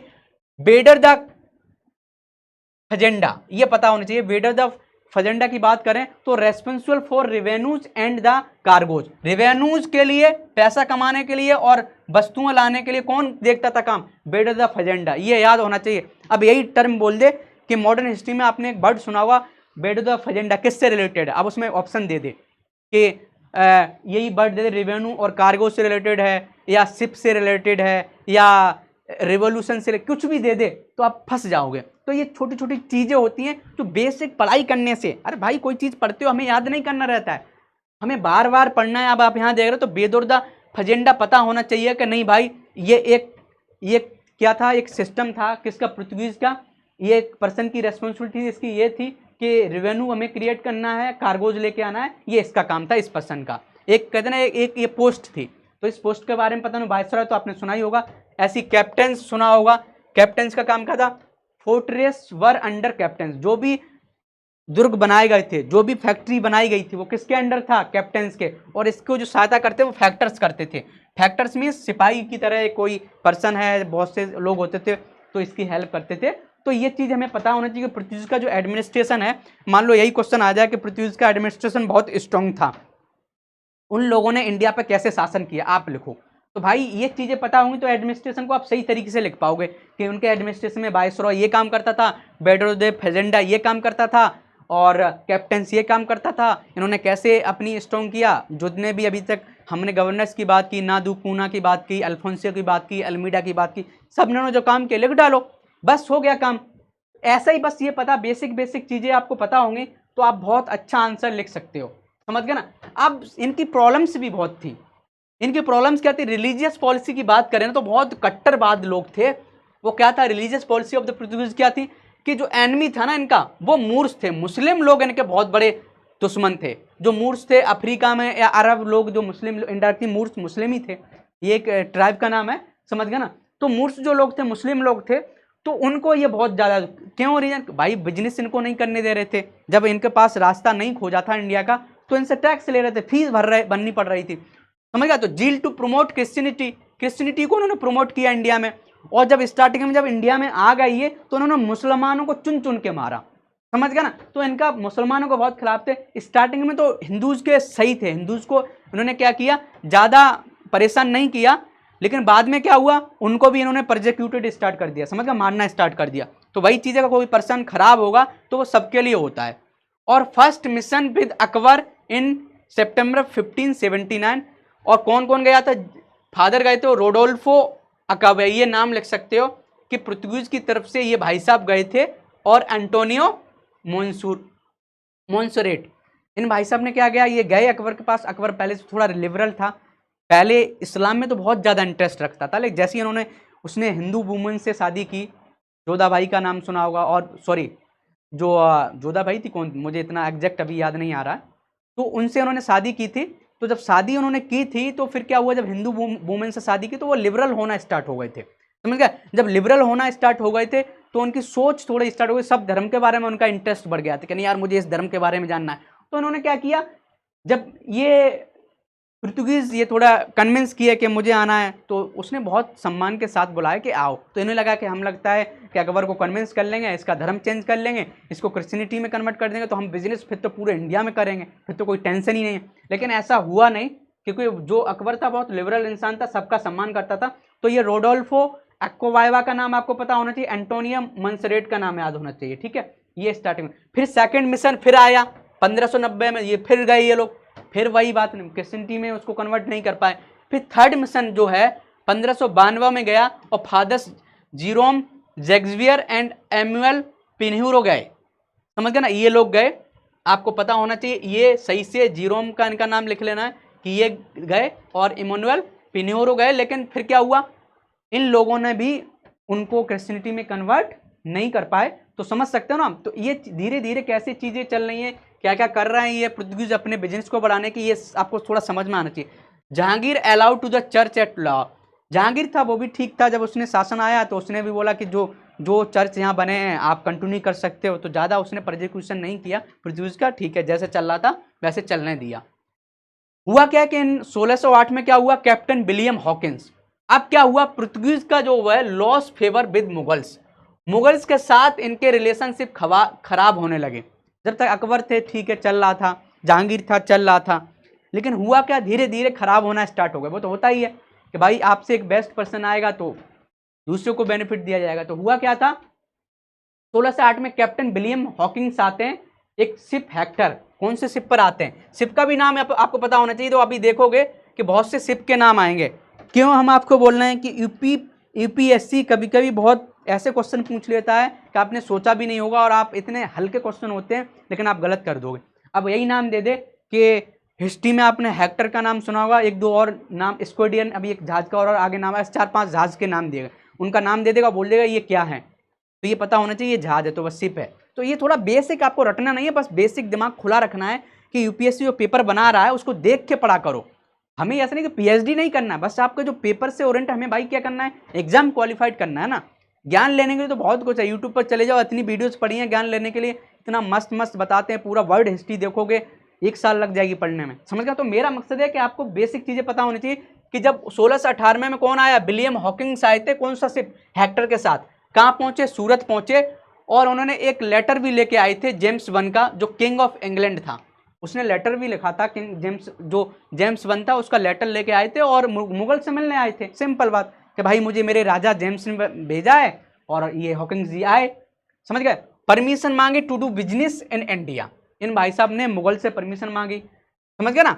तो ये चीज आप देख रहे हो कि कैसे कैसे ये कैप्टन विलियम्स हॉकिंस आए, ये ब्रिटिश कंट्री, समझ गया, ब्रिटिशर्स था, और उन्होंने परमिशन मांगे। अब जो फादर पिनेरो है, जो पहले मिल चुके थे किससे, आपने देखो अकबर से मिल चुके थे, और जो पुर्तगीज अथॉरिटी थी did their best but fail to prevent the hawking, इन लोगों ने बहुत दम लगाई कि यार ये जहांगीर से नहीं मिल पाए, समझ गए, बहुत कोशिश की, ये फादर, समझ गए ना। आप देख रहे हो क्रिश्चियनिटी रिलीजन की बात कर रहे हैं लेकिन दूसरे लोगों को रोक रहे हैं।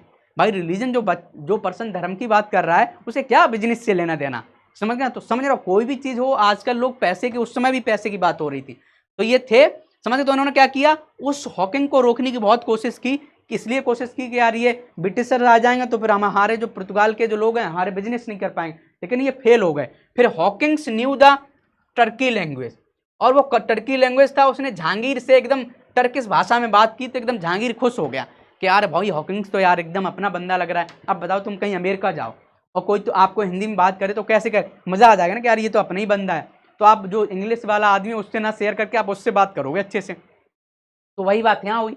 तो ये इन्होंने क्या किया, भाई जहांगीर जी बहुत खुश हुए, और जहांगीर ने क्या किया, उसको बिजनेस के लिए अलाउ कर दिया। तो बहुत सी चीजें की, तो क्या हुआ, Portuguese lose the favour with Mughals, ये तो पता ही, धीरे धीरे खो देंगे। जहांगीर ने क्या किया, appoint him as a mansabdar उसको बना दिया, और ये मनसबदार किसने स्टार्ट किया था, अकबर ने, और फिर ये चलता रहा था, ठीक है। इंडिया में अकबर ने स्टार्ट किया था, फिर ये तो ऐसे 400 पर स्टार्ट किया था, मीन्स 400 मनसब एक रैंक होती थी कि 400 500 ऐसे करके, जो भी है वो देख लेना। और सैलरी कितनी दी थी, ये सैलरी इनकी शायद गलत लिख दिया, शायद 3000 है या 30,000, एक बार आपको देखना पड़ेगा, शायद 30,000 नहीं 3,000 की सैलरी है, ठीक है। एक बार एग्जैक्ट आपको देख लेना, ये फैक्ट मुझे भी नहीं पता। तो इतने की सैलरी देने के लिए इनको रखा था। हॉकिंस ने क्या किया, और जो हॉकिंस था उसने मैरिड भी किया था एक डॉटर ऑफ आर्मेनियन क्रिश्चियन, उसका नाम था मुबारक शाह, उससे शादी की थी। नवंबर 1612 में क्या हुआ था, द इंग्लिश शिप ड्रैगन, देख रहा है ये एक शिप का नाम आ गया, ड्रैगन आ गया, हेक्टर आ गया, 2 शिप के नाम आ गए। अभी देने का under captain Best along with little ship Hosiander, देख रहा है ये ओशियंडर का शिप का नाम आ गया। तो ड्रैगन, ओशियंडर, ये नाम डिफीटेड द पुर्तगीज फ्लीट। जब ये लोग आए 1612 में, ब्रिटिश लोग आए और पुर्तगीज की सेना छोटी से ब्रिटिश लोगों ने हरा दी, समझ गए ना। जब ये चीज देखी किसने, इस भाई साहब ने, जहांगीर ने, किया एक छोटी सी, इन लोगों ने, छोटी सी सेना ने, छोटे से शिप ने, ब्रिटिशर्स ने डिसिप्लिन लोग होके पुर्तगीज की सेना को हरा दी।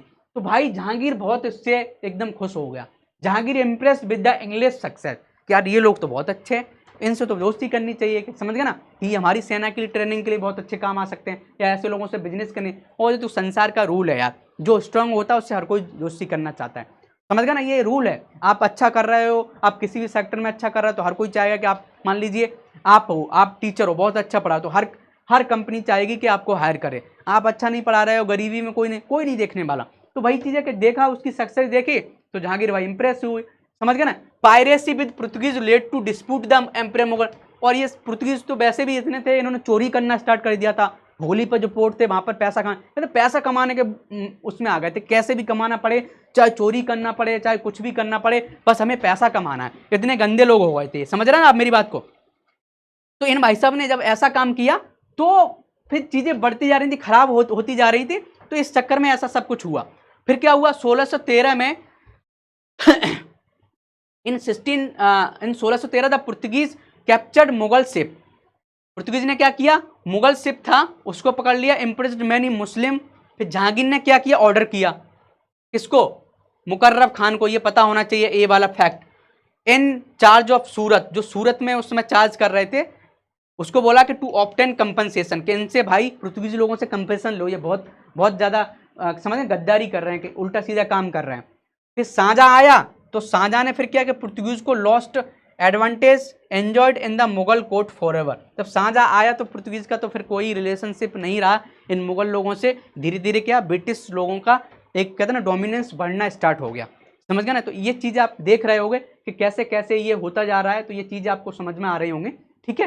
तो ये अभी तक हुआ है, कैसे पुर्तगीज आए, कैसे उनकी ग्रोथ हुई, कैसे उन्होंने चोरी करना स्टार्ट की, कैसे ब्रिटिशर्स आए उन्होंने उनको साइड लाइन करना स्टार्ट कर दिया। तो ये चीज़ थोड़ी आप देख रहे होगे, तो ये चीज़ थोड़ी देखते बस सोचते चलो कैसे कैसे हो रहा है, ठीक है। थोड़ा पानी पी लेते हैं।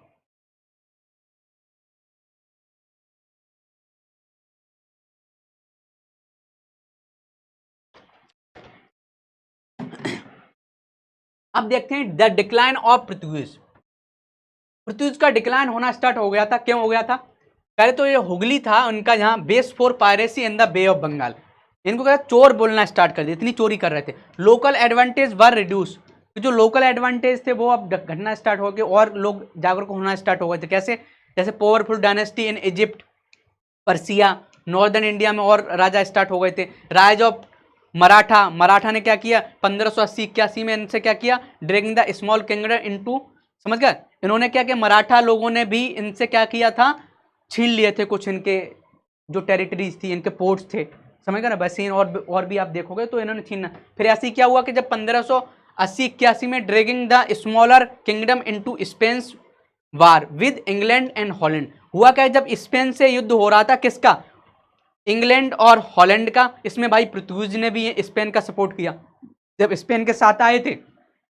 और जब कोई देश किसी दूसरे देश का युद्ध में भाग लेता है तो उसकी भाई इकोनॉमिकल कंडीशन खराब होती है, कंडीशन का ना, समझ गया, तो बहुत ज़्यादा इनका वीक हो गए। तो ये रीज़न भी था पुर्तगीज का इंडिया में वीक होने का, कि युद्ध में लड़े जा रहे थे, वहाँ जो लड़ाई हो रही थी उसमें भी पार्ट ले रहे थे। तो ये चीज़ें हुई basic. Rise of political fears due to religious policy, इनकी जो रिलीजियस पॉलिसी थी बहुत गंदी थी। Their antagonism towards Muslims, Muslim के खिलाफ बहुत थे। Policy of conversion to Christianity, इसलिए मुस्लिम लोग भी इनके खिलाफ हो गए थे, भाई मुगल्स खिलाफ हो गए थे कि तुम ऐसा कर रहे हो, मुस्लिम को कन्वर्जन कर रहे हो। इसलिए डिसऑनेस्ट ट्रेड प्रैक्टिस, इनकी जो ऑनेस्टी थी नहीं, उनको एक नाम दे दिया गया था सी पायरेट्स, कि ये समुद्री चोर हैं भाई, समझ गए ना। डिस्कवरी ऑफ ब्राज़ील, और जब ब्राज़ील की खोज हुई तो ये ब्राज़ील की तरफ चले गया, बोले इंडिया में ज़्यादा ध्यान नहीं देते हैं यार, इंडिया में वैसे भी ये ब्रिटिशर्स परेशान कर रहे हैं और ये लोग भी परेशान कर रहे हैं, तो ये छोड़ के चल। तो ये रीजन थे इनके डाउन होने के, ठीक है। No more monopoly of knowledge of sea route, पहले सी रूट यही जानते थे, लेकिन ऐसा नहीं था, बाद में अंग्रेज सबको पता चला। Dutch and English also learn of it greater resources and more compulsion, जब डच और इंग्लिश वालों को सब चीज़ें पता चली, सी के बारे में पता चला, रास्ता पता चला, तो इन लोगों ने भी यहाँ आके इंडिया में, तो समझ गया ना। तो इनका Goa had lost its importance as a port after the fall of Vijayanagar empire, जब विजयनगर एम्पायर टूट गया, खत्म हो गया, तो फिर गोवा का इंपॉर्टेंस खत्म हो गया। Spice trade come under the control of Dutch, जो स्पाइस ट्रेड था वो किसके कंट्रोल में आ गया, डच के। वो आगे पढ़ोगे, डच ने भी इनको परेशान करना स्टार्ट किया।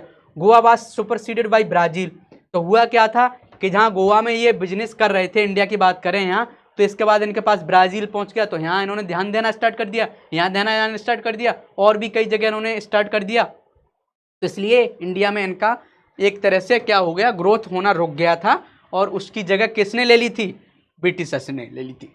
अब सिग्निफिकेंस ऑफ द पोर्टुगीज, कि पोर्टुगीज की क्या सिग्निफिकेंस है। Beginning of the Europeans age and growth of maritime power, भाई इन्होंने क्या मैरीटाइम पावर के बारे में नॉलेज दी। First time as a foreign power had arrived in India by water, कि कोई पूरा एक, जो पहले भी वाटर से आते थे, बिजनेस होता था, लेकिन कोई कंट्री का, एक देश का, एक समझ गया, एक ऑफिशियल चीज यहाँ पहुंची थी, तो वो पहले यूरोपियंस थे, समझ गया। Portuguese ship were armed with cannons, कि इनके जो शिप थे उस पर तोपें हुआ करती थी। मिलिट्री इनोवेशंस इन्होंने बहुत से लोगों को दिए, जैसे बॉडी आर्मर्स, समझ गया ना, match hulk soldiers and weapons, system of drilling infantry. तो ये कई तरीके से इन्होंने, कहते हैं ना, मिलिट्री सिस्टम को स्ट्रॉन्ग करने की बहुत सी चीज़ें हमें सिखाई, जो एक कहते हैं पूरे वर्ल्ड को उन्होंने चीज़ें दी। तो ये कुछ इनके आने के ये बेनिफिट थे, सिग्निफिकेंस थे। पोर्टुगीज क्या थे, were master of advance maritime tactics, कि समुद्र में लड़ाई करना तो क्या क्या टैक्टिक्स होनी चाहिए, इसका भी यहाँ से हम सीख सकते हैं। देयर मल्टी डेक्ड शिप्स, उनके जो शिप थे वो कई मल्टी डेक्ड, कई के एक डेक यहाँ है तो इसके ऊपर ऐसे करके मल्टी डेक्ड शिप थे, बर स्ट्रिंगली बिल्ट, बहुत अच्छे बनाए गए थे। Goa become a centre of complex filigree work, silver smith work, समझ गए ना। तो इन्होंने बहुत सी का आर्ट एंड कल्चर भी लेके आए, कि सिल्वर का वर्क कैसे करना, गोल्ड स्मिथ का वर्क कैसे करना, आर्ट एंड कल्चर का भी उन्होंने इंडिया में ग्रोथ किया। ऐसे आर्किटेक्चर प्लान्स वर्क ऑप्टन प्लान, जो आर्किटेक्चर इनके प्लान थे वो सिंपल होते थे, यहाँ देखो दे रखा है सिंपल, तो कितना सिंपल बिल्डिंग्स बनाई है इन्होंने गोवा में। तो ये थोड़ी इंडिया में आने के ये थोड़े एक सिग्निफिकेंस है, कि इंडिया में जब पोर्तुगीज आए तो क्या क्या लेके आए।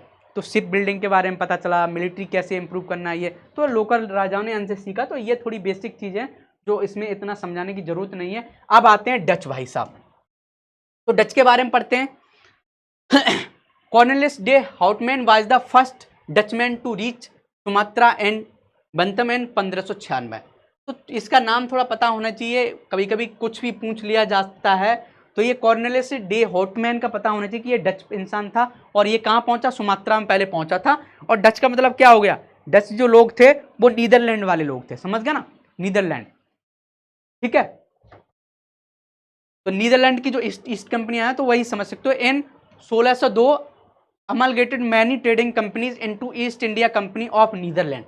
तो जब कहते ना कि जब पोर्तुगीज का बेनिफिट देखा कि यार ये पैसा यहाँ से कमा रहे हैं तो हम लोग क्यों नहीं कमा सकते, तो इन लोगों ने क्या ईस्ट इंडिया कंपनी बना दी ऑफ द नीदरलैंड। तो डच लोगों ने भी एक कंपनी बना के भेज दी इंडिया में।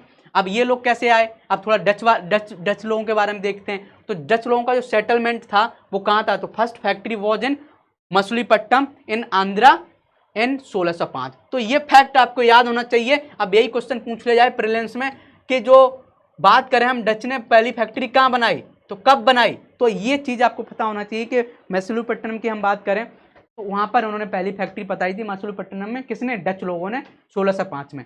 Their expansion in India become three to the Portuguese. भाई पहले से पोर्तुगीज लोग थे, पहले से शासन कर रहे थे यहाँ पर, और जब बाहर के लोग यूरोपियन फिर आएंगे तो वो क्या हो गए, आपस में लड़ाई होना स्टार्ट। उन लोगों में they captured Nagapattam near Madras Chennai. उन्होंने क्या किया, नागापट्टम को घेर लिया भाई डच लोगों ने। अब इनकी जो कॉलोनीज थी कौन कौन सी जगह थी, सूरत में इन्होंने बनाया था, विमलीपट्टम में बनाया था, कराईकल में बनाया था, चिंसुरा में बनाया था। ये आपको पता होनी चाहिए, कभी कभी पूछ लिया जाता है यूपीएससी में और यूपीपीसीएस में कि इनकी फैक्ट्री थी डच लोगों की। तो जैसे अभी ये चिंसुरा बहुत फेमस है, ये चिंसुरा है क्या आपको बताते हैं, ये वेस्ट बंगाल में एक जगह है चिंसुरा। तो ये वेस्ट बंगाल की जगह है, यहाँ पर ये करते इन्होंने अपनी फैक्ट्री। ऐसी बारानगर में किया, कासिम बाजार ये भी कोलकाता में, नियर मुर्शिदाबाद, समझ गया ना, मुर्शिदाबाद, बालासोर ये उड़ीसा में है, फिर पटना में, नागापट्टनम, समझ गया ना। तो ये चीज़ें, फिर कोचीन, सबसे बाद में कोचीन में बनाई 1613। तो ये बेसिक थोड़े फैक्ट हैं जो पता होनी चाहिए, तो एक बेसिक रहता है। और एक चीज़ आपको कॉमन समझ में आ रही है कि कोई भी चीज़ की हम जगह की बात करें वो सब क्या होंगे, समुद्र के किनारे ही होंगे। तो भाई जो बाहर के लोग है वो समुद्र के किनारे से आ रहा है, अब वहीं उन्होंने फैक्ट्री बनाना स्टार्ट कर दी, समझ गया, पोर्ट के आसपास ही बनाना स्टार्ट कर दी। तो ये चीज़ें डच लोग आए। अब एंग्लो डच राइवलरी, अब भाई क्या हुआ, पोर्तुगीज तो थोड़ा साइड में हो गए थे, किसका हुआ था, कौन स्ट्रोंगर हुआ था, इंग्लिश वाले, इंग्लिश जो ब्रिटिशर्स थे वो स्ट्रॉन्ग हो गए थे। तो एंग्लो और डच में लड़ाई होना स्टार्ट हो गई थी। Challenge to the commercial interest of the Dutch from the rise of the British, कि जैसी जैसी ब्रिटिश बढ़ रहे थे वैसी वैसी क्या हो रहा था कि जो डच का, भाई ऑब्वियसली कोई दो चीज़ें एक ही जगह बढ़ रही हैं तो दोनों में लड़ाई होना जरूरी है ना। अब क्या हुआ, इंसिडेंट एट अम्बोइना, अमोइना में क्या हुआ, एक इंडोनेशिया को अमोइना बोलते थे, उसमें इंसिडेंट हुआ क्या, डच लोगों ने क्या किया, 10 इंग्लिशमैन को मार डाला और 9 जापानीज लोग को मारा। अभी अम्बोइना का इंसिडेंट पता होना चाहिए कि ये मान लो कहीं पूछ लिया जाता है कि इंसिडेंट ऑफ अम्बोइना किसके किसके बीच में हुआ था, तो डच और इंग्लिशमैन के बीच में हुआ था। तो ये चीज़ आपको बहुत सही से पता होना चाहिए, यही बेसिक क्वेश्चन बनते हैं यार, ये बेसिक फैक्ट पता होना चाहिए कि जो इंसिडेंट और एट अम्बोइना मीन्स जो इंडोनेशिया में जगह है उसको किस किस के बीच में हुआ था, ये आपको पता होना चाहिए, ठीक है। ये फिर एंग्लो डच राइवलरी कैसे हुआ, आफ्टर प्रोलॉन्ग्ड वारफेयर, उनमें बहुत सालों से युद्ध हो रहा था, कंप्रोमाइज इन 1667 में उन्होंने क्या किया, आपस में एक ट्रीटी कर ली और ब्रिटिश ने ये एग्रीड किया कि भाई साहब हम क्या करते हैं, अब इंडोनेशिया तुम्हें दे देते हैं, तो यहाँ बिजनेस करो, हम नहीं करेंगे। और डच ने ये बोल दिया ठीक है भाई, हम इंडिया में ज़्यादा कुछ नहीं करेंगे, हम ज़्यादा काम नहीं करेंगे, बस थोड़ा बहुत बिजनेस करेंगे, तुम जाओ। क्या है, तो डच ने एक तरह से समझौता कर लिया कि मुझे इंडोनेशिया दे दो और आप इंडिया में ले लो, समझ गए ना। तो आप देख सकते हो कि पहले ब्रिटिशर्स ने क्या किया, पोर्तुगीज को अच्छे से बाहर किया, डच लोगों से समझौता कर लिया कि भाई साहब तुम इंडोनेशिया देखो, हमें इंडिया दे दो, समझ गया। तो देख रहे हो कि ब्रिटिशर्स आए बाद में, लेकिन डच को भी साइड लगा दिया कि जाओ भाई साहब इंडोनेशिया, पोर्तुगीज को तो बाहर ही कर दिया मार कूट के, समझ गया ना। तो ये चीज़ें कैसे कैसे बढ़ रही हैं, तो बेसिक आपको दिमाग में होना चाहिए। फिर थर्ड जो एंग्लो डच वॉर हुआ था, ये 1672-74 में, communications between Surat and Bombay got cut down and the 3 ships were captured in the bay of Bengal by Dutch. ये एक युद्ध हुआ था, थर्ड एंग्लो डच वॉर, ठीक है। तो एंग्लो डच जो वार हुआ था, तो इसमें ये चीज़ें हुई थी कि यार इनका क्या कम्युनिकेशन सिस्टम बहुत अच्छा था ब्रिटिशर का, तो कट कर दिया और उससे धोखा दे के इनके शिप को कर दिया। फिर इनके रिटेलिएशन में क्या हुआ, इंग्लिश ने क्या किया, resulted in the defeat of the Dutch in the battle of Hooghly. इन भाई से हुगली को, फिर हुगली का एक युद्ध हुआ था, वहाँ पर इनको हरा दिया डच वाले लोगों को, तो समझ गया। तो ये युद्ध आपस में चलते जा रहे हैं, ये थोड़ा आपको देखते रहना है कि क्या क्या चल रहा है और बेसिक बेसिक पता होना चाहिए, ठीक है। फिर इसके बाद देख लेते हैं कि द इंग्लिश जो charter of queen of Elizabeth कि बिजनेस कैसे इंडिया में आया। तो आपने देखा होगा कि इंग्लिश जो है, अभी आपने देखा पोर्तुगीज आ गए, डच लोग आ गए, ब्रिटिशर्स कैसे आए, क्यों आए। तो ब्रिटिशर्स को क्या हुआ, एक फ्रांकिस ड्रेक्स नाम का एक पर्सन था, उसने पूरे समुद्र की यात्रा की, समझ गया, वॉयेज अराउंड द वर्ल्ड इन 1580। तो उसने देखा कि यार हमारा देश का एक पर्सन पूरे समुद्र को घूम के आ गया है और लोग देख रहे हैं पोर्तुगीज वहां से पैसा कमा रहे हैं, तो हम क्यों नहीं कमा सकते, हम भी जा सकते हैं। और उसी समय इंग्लिश की विक्ट्री हुई थी, स्पेनिश आर्मडा। हुआ क्या था कि जब एक, आप वर्ल्ड हिस्ट्री में पढ़ोगे, बस ज़्यादा हम नहीं बताएंगे लेकिन थोड़ा सा इंट्रोडक्शन दे रहे हैं कि जब हुआ क्या था कि जब स्पेनिश देश ने इंग्लैंड पर और आसपास के डेनमार्क पर, नीदरलैंड शायद, उस पर जब युद्ध करने की एक जहाज भेजा था आर्मडा, तो इसको इंग्लैंड ने हरा दिया था और हरा के इनको भगा दिया था। तो जब देखा कि जब एक देश को हरा देते हैं तो इनका कॉन्फिडेंस बढ़ा, इंग्लिश विक्ट्री, जब इंग्लिश लोगों ने जीता, बोला कि यार हम भी पावरफुल हैं। और जब नॉलेज उनको हुआ कि यार बहुत प्रॉफिट कमा रहे हैं पोर्तुगीज लोग, तो हमको भी ईस्टर्न ट्रेड में जाना चाहिए, हमें भी इंडिया जाना चाहिए, इसलिए इन्होंने क्या किया, इन लोगों ने भी एक कंपनी बनाई। सो इन 1599 एक group of English merchants calling themselves, उन्होंने खुद को मर्चेंट्स ऑफ एडवेंचर्स कहा, कुछ लोगों ने खुद को, गवर्नमेंट नहीं, खुद को। फिर दिसंबर 31 1600 की हम बात करें तो उसमें क्वीन एलिजाबेथ ने क्या किया, issued A charter with the rights of exclusive trading, बस यही बिजनेस करेंगे। और उस कंपनी का जो नाम था वो ये रखा, governor and company of merchants of London trading into East India company, जो बाद में क्या होगी, एक कंपनी के साथ और मिलकर ईस्ट इंडिया कंपनी कहलाएगी, समझ गया ना। तो ये कंपनी इन्होंने स्टार्ट की थी, किसने, उस रानी ने एक कंपनी बनवाई और लोगों को भेजा कि जाओ बस आप ही बिजनेस करोगे और पैसा कमाओ और इधर भेजो, समझ गए ना। तो ये चीज़ यहाँ से स्टार्ट हुई। फिर English turned to India in search of textile and other commodities, और उन्होंने बिजनेस करना स्टार्ट कर दिया, किसमें, टेक्सटाइल हो गया, सिल्क हो गया, वो आपको पता होगा कि किस किस बहुत सी चीज़ों में बिजनेस करते थे। तो ऐसे करके इन्होंने बिजनेस किया। अब प्रोग्रेस ऑफ इंग्लिश कंपनी, कि इंग्लिश कंपनी की प्रोग्रेस कैसे हुई, समझ गया। Foothold in west and south, west और साउथ में कैसे हुआ, तो अप्रैल 1609 में देखा हुआ कैप्टन हॉकिंग्स आए, आपने अभी मैंने बात की थी कोर्ट ऑफ जहांगीर, उनसे क्या हुआ, बात किया था उन्होंने, टर्की बात की टर्की लैंग्वेज में, तो लोग खुश हो गए थे टर्किश में बात करके। 1611 में क्या हुआ, एक और दूसरा पर्सन आया है, English start trading at Machilipatnam and factory there in 1600। फिर उन्होंने जब इंग्लिश स्टार्ट किया, ट्रेडिंग करना स्टार्ट कर दिया, कहाँ पर, मछलीपट्टनम में भाई साहब ने कंपनी बना ली, फैक्ट्री बना ली, समझ गया ना।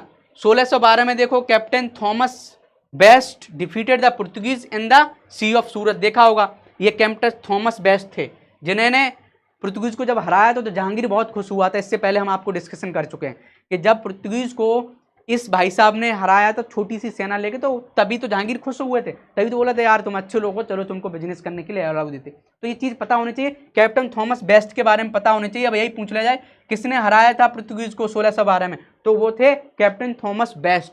ये पॉइंट थोड़ा आपको पता होना चाहिए, ठीक है। फिर 1613 में क्या हुआ, फैक्ट्री बना दी थी सूरत में अंडर थॉमस एल्डवर्थ, ये पता होनी चाहिए किसके अंडर में, एल्डवर्थ के अंदर में। 1615 में क्या हुआ, सर थॉमस रॉय दोबारा पर्सन आ जाते हैं। पहले कौन आए थे, इससे पहले एक इंसान आया था, आपने देखा था ना, कौन आया था भाई, कैप्टन हॉकिंस आए थे, और हॉकिंस ने इतने कई फैक्ट्री खोल के चले गए। अब आ गए भाई साहब थॉमस रॉय, अब ये भी बोलेंगे जहांगीर से भाई और खोलने दो, अब इन्होंने हेल्प ली, तो ये भी एम्बेसडर ऑफ जेम्स वन जो राजा था, जेम्स वन के, उसके ही थे, कोर्ट ऑफ जहांगीर। और फैक्ट्रीज कहाँ पर खुलवा ली, आगरा में, अहमदाबाद में और भरूच में। वो भाई साहब आए थे कैप्टन हॉकिंस, उन्होंने कई जगह फैक्ट्री खुलवा दी, ये आके इन्होंने 3 जगह और खुलवा दी। तो देख रहे हो, तो अंग्रेज डिफरेंट डिफरेंट लोगों को भेज रहे थे और रिलेशनशिप बना रहे थे, और धीरे धीरे प्रेम से फैक्ट्री खोले जा रहे थे, ऐसे इनकी ग्रोथ होती जा रही थी। तो ये चीज पता होनी चाहिए। फिर Mumbai gifted to king Charles second by the king of Portugal as a dowry fan, Portuguese princess Catherine married to Charles and, इतने, ये फैक्ट बहुत अच्छा याद होना चाहिए कि जब पुर्तगीज में क्या हुआ, जब मुंबई ये गिफ्ट हो गया था किसको, किंग चार्ल्स सेकंड ने शादी की थी, किससे शादी की थी, जो पुर्तगीज रानी थी, प्रिंस थी, वो कैथरीन को, कब, 1662 में। तो इनको क्या हुआ, जब शादी की तो पूरी मुंबई दे दी इनको, अंग्रेजों को। और इन भाई साहब को जो मुंबई के, ये मुंबई का मतलब ये बोरली परेल ये सब मुंबई रीजन है, ये पहले आइलैंड थे और सब इसको मिला के मुंबई बोला जाता है, समझ गया। ये आइलैंड के नाम है मजागांव, महिम, ओल्ड वुमेन्स आइलैंड, कोलावा, इसलिए और बम्बई। तो ये सब मिलके ये इनको दे दिया था गिफ्ट में, कितने दिए थे, 1 2 3 4 5 6 7 आइलैंड दिए थे, गिफ्ट में दे दिए थे अंग्रेजों को कि भाई शादी हुई है, लो यार तुमको देते हैं, समझ गए ना। फिर क्या हुआ, Mumbai was given to EIC, फिर ईस्ट इंडिया कंपनी को दे दिया इस राजा ने, और ईस्ट इंडिया कंपनी ने उसको पेमेंट कितना, 10 पाउंड्स देना स्टार्ट किया था 1668 में, समझ गए ना। तो यही भाई साहब 10 रुपये ही कमाते थे राजा साहब, ईस्ट इंडिया कंपनी को दे दिया कि तुम ये मेरा ये धरोहर है, तुम इससे पैसा कमाओ। और ईस्ट इंडिया कंपनी इनको कितना 10 पाउंड्स देगी हर साल, समझ गया ना। फिर ऐसे क्या हुआ, धीरे धीरे इन्होंने क्या हुआ, इन्होंने जो इनका हेडक्वार्टर था बिजनेस का, सूरत से कब शिफ्ट कर दिया, मुंबई में भाई 1657 में। अब इनके मुंबई इनके हाथ में आ गई ना, गिफ्ट में मिला था ना, मुंबई अच्छा पोर्ट था, अच्छी लोकेशन थी। तो ये आपको डेट भी पता होना चाहिए, कभी कभी UPPCS क्वेश्चन यही पूछ लेगा कि सूरत से मुंबई में जब इनकी हेडक्वार्टर शिफ्ट हुआ था तो क्या ईयर था, 1687। UPSC तो नहीं पूछता है, लेकिन कोई पता नहीं रहता है यार, पिछली साल ही ऐसे क्वेश्चन पूछे, समझ गया ना। तो ये चीजें आपको पता होनी चाहिए थोड़े थोड़े। अब देखोगे 1632 में इनको गोल्डन फरमान मिलता है, issued to them by sultan of Golconda. भाई ब्रिटिशर्स को जो सुल्तान गोलकोंडा का था, उसने भी भाई, गोलकोंडा का जो सुल्तान था उसने भी बहुत से फरमान दे दी कि भाई तुम बिजनेस करो। अब कौन कौन से फरमान थे देख लेते हैं, तो क्या समझ रहे हो। तो वो फरमान्स मिले बात। फिर 1639 में क्या हुआ, fortified factory eight Madras with permission of ruler Chandragiri. ये आपको बहुत अच्छे से लिखना कि चंद्रागिरी के उससे क्या किया, which was later become the fort saint George, और बाद में ये सेंट जॉर्ज के नाम से कहलाया, and replace Machilipatnam as the headquarter in south India, समझ गया ना। तो आप देख सकते हो कि जो इंडिया थी ना, इंडिया को यहाँ थोड़ा बनाते हैं, थोड़ी एक चीज देखो, थोड़ा यहाँ समझाने वाली बात है, थोड़ा कंसेप्ट है।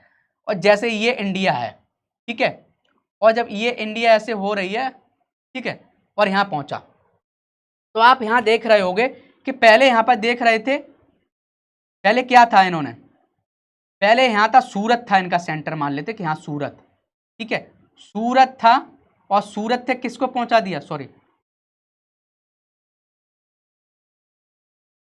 थोड़ा सही से, ठीक है, सूरत था, सूरत हेडक्वार्टर। इधर हम बात करें वेस्टर्न हम कोस्ट की बात करें, सूरत से क्या पहुंचा दिया, मुंबई, समझ गया ना, मुंबई इन्होंने पहुंचा दिया।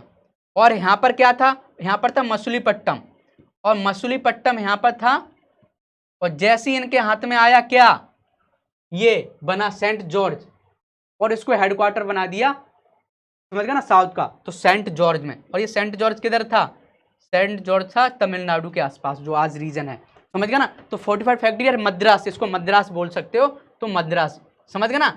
तो देख सकते हो कि मछलीपट्टम से मद्रास आ गई और सूरत से मुंबई आ गई, ये कंसेप्ट याद होना चाहिए, कहीं पर भी आ सकता है, कहीं पूछा जा सकता है। तो इन भाई साहब ने 1639 में क्या हुआ, चंद्रगिरी की जो चंद्रगिरी का जो राजा था उसकी हेल्प से क्या हुआ, एक फोर्ट सेंट जॉर्ज बनाया, कहाँ पर, मद्रास में, और उसी को क्या किया, वहां का हेडक्वार्टर कर दिया, ईस्टर्न कोस्ट का हेडक्वार्टर उसको बना दिया। ये थोड़ी पता होना चाहिए। अब बंगाल में बात कर लेते कि भाई बंगाल में इनका ग्रोथ क्या हुआ। सहजूजा जो बात था, गवर्नर था of Bengal in 1651, allowed the English to trade in Bengal in return of annual payment of RS 3000। बोला कि भाई साहब तुम बिजनेस करो, कौन, इन भाई साहब ने बोल दिया, शाहजूजा ने, गवर्नर ऑफ बंगाल, 16 से तुम बिजनेस करो, बस तुम्हें हमें क्या करना है, 3000 रुपए दे देना, बस जो करना है करो, समझ गया। तो 1651 में क्या फैक्ट्रीज एट हुगली इन्होंने बना दी, काजिम बाजार में बता दी, पटना में बना दी, राजमहल में बना दी, अंग्रेज बस पैसा कमा जा रहे हैं और इन्हें बस 3000 देना पड़ रहा है। फिर कंपनी ने अपना बिजनेस क्या किया, overstayed by the custom officers in the local check post. अब इनको प्रॉब्लम्स ये आ रही थी कि यार जो लोकल लोग थे वो परेशान कर रहे थे कि राजा ने तो बोल दिया, लेकिन लोकल लोग हमें परेशान किए जा रहे हैं कि यार ये करना पड़ेगा, ये परमिशन लेनी पड़ेगी। तो फिर क्या हुआ, हॉस्टिलिटीज इंक्रीज हो गई between the English and the Mughals. भाई जब लोकल लोग परेशान करेंगे तो वो लोकल लोगों को मारना स्टार्ट करेंगे, लोगों को जब मारेंगे तो अवश्य राजा का एक काम होता है लोगों को बचाना, तो इसके चक्कर में राजा गुस्सा हो गया। तो फिर क्या हुआ, जब ऐसी चीज हुई तो फिर क्या होगा, आप देखोगे आगे। तो Hooghly was sacked by the imperial Mughals, Mughals ने क्या किया, एकदम अटैक मार दिया और हुगली का जो फैक्ट्री था आसपास का वो एकदम तोड़ फोड़ कर दिया। English was force to leave the Hooghly, और इंग्लिश को बोला कि तुम भाग जाओ यहाँ से, समझ गए ना, बहुत तुमने ड्रामा कर दिया। British return to the Sutanuti by signing, Sutanuti एक जगह है, वहां पर जाके ब्रिटिश बेचारे, कहते ना किसी को घर से बाहर भगा दिया जाता है तो गांव के जो बाहर वाली जगह होती है, तो जो सूतानीति बाहर की जगह थी वहां ये बैठ गए, और फिर उन्होंने क्या किया, ट्रीटी की with Mughal with the help of company agent, एक जॉब चारनूक नाम का पर्सन था, इस नाम को आप कर सकते हो। तो इस बंदे ने क्या किया, सलाह कराई कि यार ठीक है सर, मुगल लोगों से बोला, मुगल शासक से बोला कि भाई बहुत हो गया, ठीक है गलती होती है, माफ करो इन बंदों को।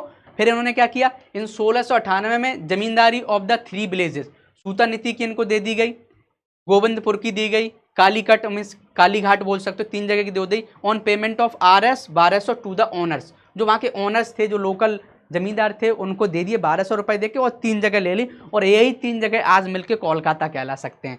सूतानीति, गोविंदपुर, यही सब रीजन मिलके आज का जो कोलकाता है यही जगह पर बसा हुआ है। तो फोर्ट विलियम की बात करें, fort William in the year 1700 with sir Charles years, ये देखो बहुत अच्छा पॉइंट आपको याद होना चाहिए कि जब फोर्ट विलियम बना कब, 1700 में, तो कौन था उसका फर्स्ट प्रेसिडेंट, वो ये फैक्ट है आपको पता होना चाहिए, यूपीपीसीएस में इसलिए पूछा जाता है, इसलिए ऐसे फैक्ट याद होने चाहिए। वो कौन थे, sir Charles years with is first president, समझ गया ना। तो देखा लड़ाई भी हुई, लेकिन फिर क्या हुआ, फिर हाथ जोड़ लिए कि मुगल से, किन भाई साहब ने, इन्होंने सलाह करा दी, फिर धीरे धीरे कुछ लोग जगह ले ली और धीरे धीरे करके वहाँ फोर्ट बना दिया, समझ रहा है, ऐसे करके फिर ये बिजनेस करना स्टार्ट कर दिए, छोड़े तो नहीं।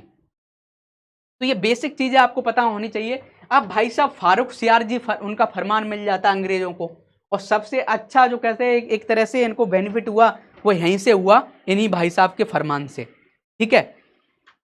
तो फरमान देख लेते हैं इनका कि फारूक सियार जी का फरमान क्या था, कि 1715 में क्या होता है कि English mission led by John Surman, John Surman secured 3 famous farmans. ये भाई साहब हैं, आपको पूछ लिया जाएगा कि जब फरमान्स फारूक सियार से लिया गया था कौन पर्सन गया था, तो ये पर्सन का नाम पता होना चाहिए, बहुत फैक्ट हो जाते हैं। तो बेसिक बेसिक पढ़ते रहो, याद नहीं, एक आपको स्टोरी पता होनी चाहिए, कैसे आए पुर्तगीज, आए किससे लड़ाई की, कैसे पहुंचाए, कहाँ कहाँ फैक्ट्री बनाई, डच आए तो डच ने कहाँ फैक्ट्री बनाई, कौन कौन सी जगह बनाई, इन्होंने कैसे किया, समझ गया ना। पुर्तगीज के जो लोग आए उनके बारे में पता होना चाहिए कि अल्मीडा कौन था, अल्फोंसो कौन था, समझ गया ना। कूनो कौन था, नादा कूनो जब बात कर रहे थे, वो सबके बारे में पता होना चाहिए। अब जब अंग्रेज आए हैं, तो जब अंग्रेज क्या हुआ, जॉन एक सरमन नाम का पर्सन आया, उसने क्या उसको कन्विंस किया और उसने उसको क्या फरमान दे दिए, 3 फरमान। वैल्यूएबल प्रिविलेज इन बंगाल, गुजरात, बंगाल में बिजनेस की उन्होंने अलाउ कर दिया, गुजरात में कर दिया और हैदराबाद में। देख रहे हो 3 जगह कि इनको इतने प्रिविलेज दे दिए कि भाई साहब आप बंगाल में बिजनेस करो, गुजरात में करो, हैदराबाद में करो। ये फारुखसियार जो राजा था, मुगल किंग, इन भाई साहब ने बोल दिया, ठीक है। अब ये इसको Magna carta of the company बोला जाता है, मीन्स कोई अच्छा काम कि भाई ये कंपनी के बेनिफिट के लिए बहुत बहुत बड़ा काम था। अब ये काम क्या था, ये फारुखसियार जी है, इन्होंने दिया था, यही महान, समझ सकते हो ना। In Bengal companies import and export were exempted from the additional custom duties except RS 3000।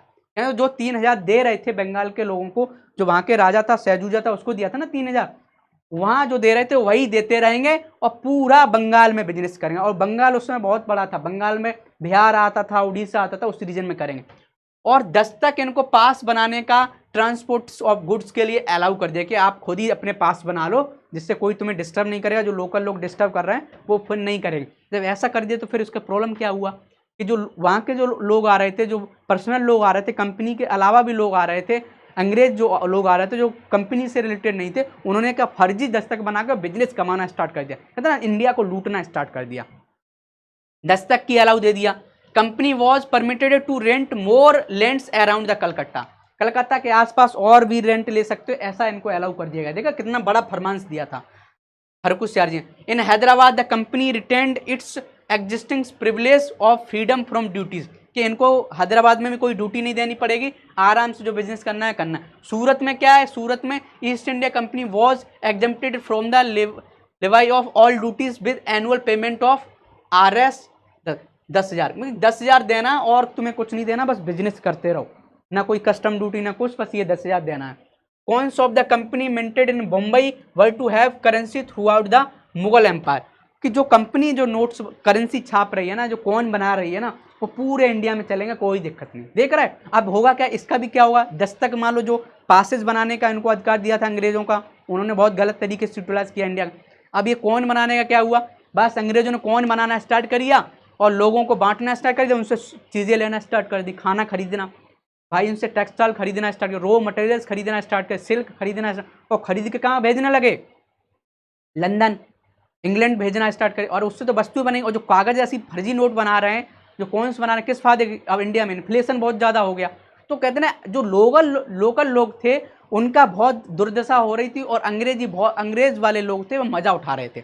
ये कंसेप्ट आपको क्लियर होना चाहिए कि जो करेंसी का जो अलाउ किया था, उस करेंसी को अलाउ का कैसे फायदा उठाया इन अंग्रेजों ने, बस कहते ना कागज बना दिया। करेंसी का मतलब होता है कि जो प्रोडक्शन कर रहा है उसी रेशियो में आप मनी छापो। आज इंडिया एक मनी है, अमीर बनना चाहो तो बहुत से रुपए छाप देगी, नहीं भाई, एक लिमिट में छापे जाते कि हमारा इन्फ्लेशन क्या है, हमारा गोल्ड रिजर्व क्या है, समझ गया ना। ये भाई साहब ने क्या किया, बस इनको परमिशन मिली, बस पैसा छापना है, और गरीब लोग थे भाई, अब गरीब जनता क्या बोलेगी, भाई राजा ने बोला इनके रुपए लेना है, बस वस्तुएं देना है। फिर बाद में क्या हुआ, 10-12 साल बाद उन पैसे की कोई वैल्यू नहीं है जो अंग्रेजों ने छापा है। तो ऐसे ऐसे दिक्कतें क्रिएट हुई और इन्होंने क्या क्या फायदा उठाया। अब मर्जिंग ऑफ 2 इंग्लिश कंपनी हुआ क्या था कि जब भाई जो कंपनी जो आई थी, जो बना के भेजी थी एलिजाबेथ वन ने, वो बहुत पैसा कमा रही थी, तो और भी लोगों ने कमाना स्टार्ट किया भाई, और ग्रुप था, तो उन्होंने एक कंपनी और खोल दी। तो after English revolution of 1688 the Whigs oppose, जो मीन विग्स एक ग्रुप होता है जो अब लिबरल्स बन गए हैं एक तरह से। विग्स एक जैसे कांग्रेस इंडिया में है ना, ऐसी एक ग्रुप था, तो उन लोगों ने क्या किया, अपोज किया monopoly of the east India company, कि नहीं भाई ईस्ट इंडिया कंपनी को इतना पैसा कमाएगी। तो सर विलियम नूरिस एक ये पर्सन है, इस पर्सन ने क्या किया, as a ambassador to court of Aurangzeb, जब औरंगजेब थे उस समय ये आए, बोले हम भी एक कंपनी खोलना चाहते हैं, तो उन्होंने कंपनी बोल दी। फिर क्या हुआ, उस कंपनी को 1708 में द 2 कंपनीज बर अमलगेटेड, मीन्स दोनों मिला दी गई, और बाद में दोनों कंपनियों का नाम रख दिया United company of merchant of England, समझ गया ना। और बाद में एक ही कंपनी का नाम जाना जाता है, वो ईस्ट इंडिया कंपनी, ये नाम इनका ऐसा है, दे दिया है। तो ये थोड़ी हिस्ट्री बता दी गई कि भाई एक और कंपनी खोलने के लिए लोगों ने कैसे विरोध किया, क्या किया, समझ गया। उस कंपनी का नाम क्या था, United company of merchants of England बना दिया, बाद में हम लोग इसी को जानते हैं EIC के नाम ही से जानते हैं, ठीक है। अब क्या है, अब फ्रेंच के बारे में बात करते हैं। तो अभी तक हमने क्या पढ़ा, पुर्तगीज के बारे में पढ़ा कि पुर्तगीज आए और उनके कौन कौन से लोग आए, उन्होंने कैसे कैसे शासन किया, किसने क्या किया, समझ गया ना। वास्को डी गामा आया तो वास्को डी गामा ने कैसे क्या किया, इसके बाद कैब्रल आया तो उसने क्या किया, समझ गया ना। इसके बाद आपने अल्मीडा आया गवर्नर बन के फर्स्ट, उसने क्या किया। अल्फोंसो जी ने बहुत से काम सुधार किए। अल्फोंसो कहते ना परमिट सिस्टम बनाया, कैसे कैसे उसने स्ट्रॉन्ग किया पुर्तगीज के शासन को, कैसे कहते ना स्ट्रेंथन किया एकदम कि इंडिया में एकदम पकड़ बना लेनी है। उसके बाद कौन आए, डच लोग आए। तो डच भाई साहब आए तो उन्होंने क्या प्रॉब्लम्स क्रिएट की, समझ गया ना, डच लोगों ने। फिर डच के बाद क्या है, आपने देखा होगा, डच के बाद क्या है, ये भाई ब्रिटिशर्स आ रहे हैं। इन ब्रिटिशर्स का भी इनसे लड़ाई हुई, आपने देखा होगा डच से। और डच में जब लड़ाई हुई, आपने देखा होगा इंसिडेंट्स ऑफ अम्बोइना। तो इसमें बोल दिया कि भाई तुम इंडोनेशिया में बिजनेस करो, हम इंडिया में करते हैं। भाई ब्रिटिशर्स आए, ब्रिटिशर्स को देखा, फ्रेंच वाले लोग बहुत बाद में आए, समझ गया ना। फ्रेंच वाले लोग बाद में आए, ये भाई साहब ने बिजनेस स्टार्ट किया। तो अब देख लेते हैं कि फ्रेंच लोग क्या करते हैं। अब foundation of French centres in India, जब फ्रेंच लोग आए तो देखा इधर भाई साहब पुर्तगीज भी थे, ब्रिटिशर्स भी थे, बहुत लेट तो पहले ही से हो गए थे, समझ गया ना। डच लोग भी थे, तो इन लोगों ने इधर से स्टार्ट किया, समझ गए। धीरे धीरे धीरे धीरे उन्होंने, देख रहे हो कितनी जगह, आप देखो हुगली में इधर चंद्रा नगर की बात देखोगे, इधर पौंडचेरी की बात देखोगे, तो यहाँ अपने शासन, तो वो सब देखेंगे कैसे कैसे इन्होंने अपने अपने एरिया को, अपनी टेरिटरी को बढ़ाने की कोशिश की। थोड़ा देख लेते हैं। तो French were the last Europeans to come to India during the reign of Louis 14। जब लुइस 14 वहां पर राजा था फ्रांस में, तब ये आए थे। और 1664 में मिनिस्टर कॉलवर्ट, ये भाई साहब का नाम याद होना चाहिए, Colbert led the foundation of the French East India company. Colbert भाई साहब ने, इन्होंने एक ईस्ट इंडिया कंपनी का, समझ गया ना, एक स्थापना की और आ गए इंडिया में बिजनेस करना है कि भाई हम भी कमाएंगे।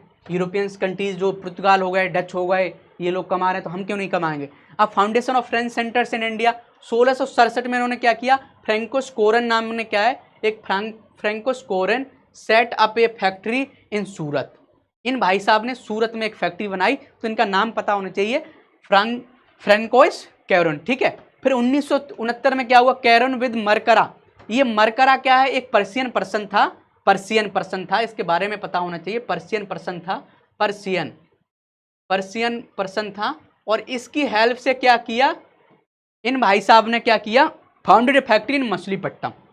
तो देख रहे हो, दो फैक्ट्री बना ली इन्होंने, एक तो बना ली सूरत में, एक बना ली मछलीपट्टनम में। आफ्टर ऑब्टेनिंग द एक patent from the sultan of Golconda का जो सुल्तान था, वहां से उन्होंने परमिशन ले ली, करना स्टार्ट कर दिया बिजनेस। 1673 में परमिशन फ्रॉम शाइस्ता खान। और शाइस्ता खान एक पर्सन था, लोकल था। गवर्नर्स ऐसे होते थे मुगल के, बहुत सी हर जगह गवर्नर्स होते थे, समझ गए। तो मुगल सूबेदार था ये of Bengal, to establish a township at Chandannagar में इन्होंने क्या किया, एक टाउनशिप की परमिशन ले ली शाइस्ता खान से। अब यही क्वेश्चन बना लिया जाए कि फ्रांस ने चंदन नगर में एक जब टाउनशिप बनाने की कोशिश की तो किससे परमिशन लिया, शाइस्ता खान से। भाई यूपीएससी क्वेश्चन बना सकती है, जब से क्वेश्चन उन्होंने इस साल दिया ना 2023 में कि बहादुर शाह को, सॉरी, पुर्तगीज ने गुजरात के कौन से शासक को मारा, तब से तो मैं फैक्ट पर बहुत ध्यान देता हूँ।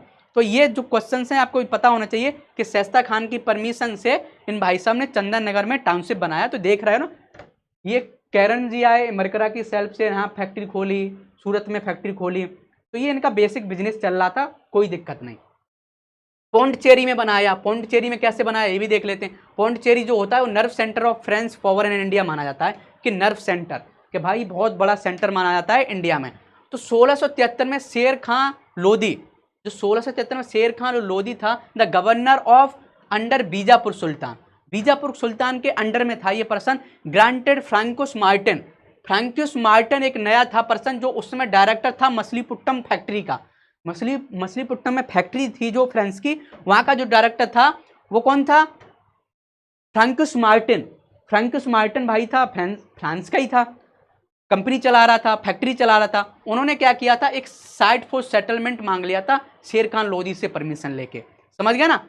और वो जो फैक्ट्री थी, वही जो साइट थी, वो माहे, Karaikal, Balasore and Kasim Bazar were a few important trading centres, समझ गया ना। ये तो आगे का पॉइंट है, तो हम इसी को समझ लेते हैं इस वाले पॉइंट को सही से, कि शेर खां जो था गवर्नर लोधी था, गवर्नर अंडर बीजापुर सुल्तान, उसने क्या किया था, फ्रैंकिस मार्टन को क्या किया था, एक साइट दिया था सेटलमेंट के लिए।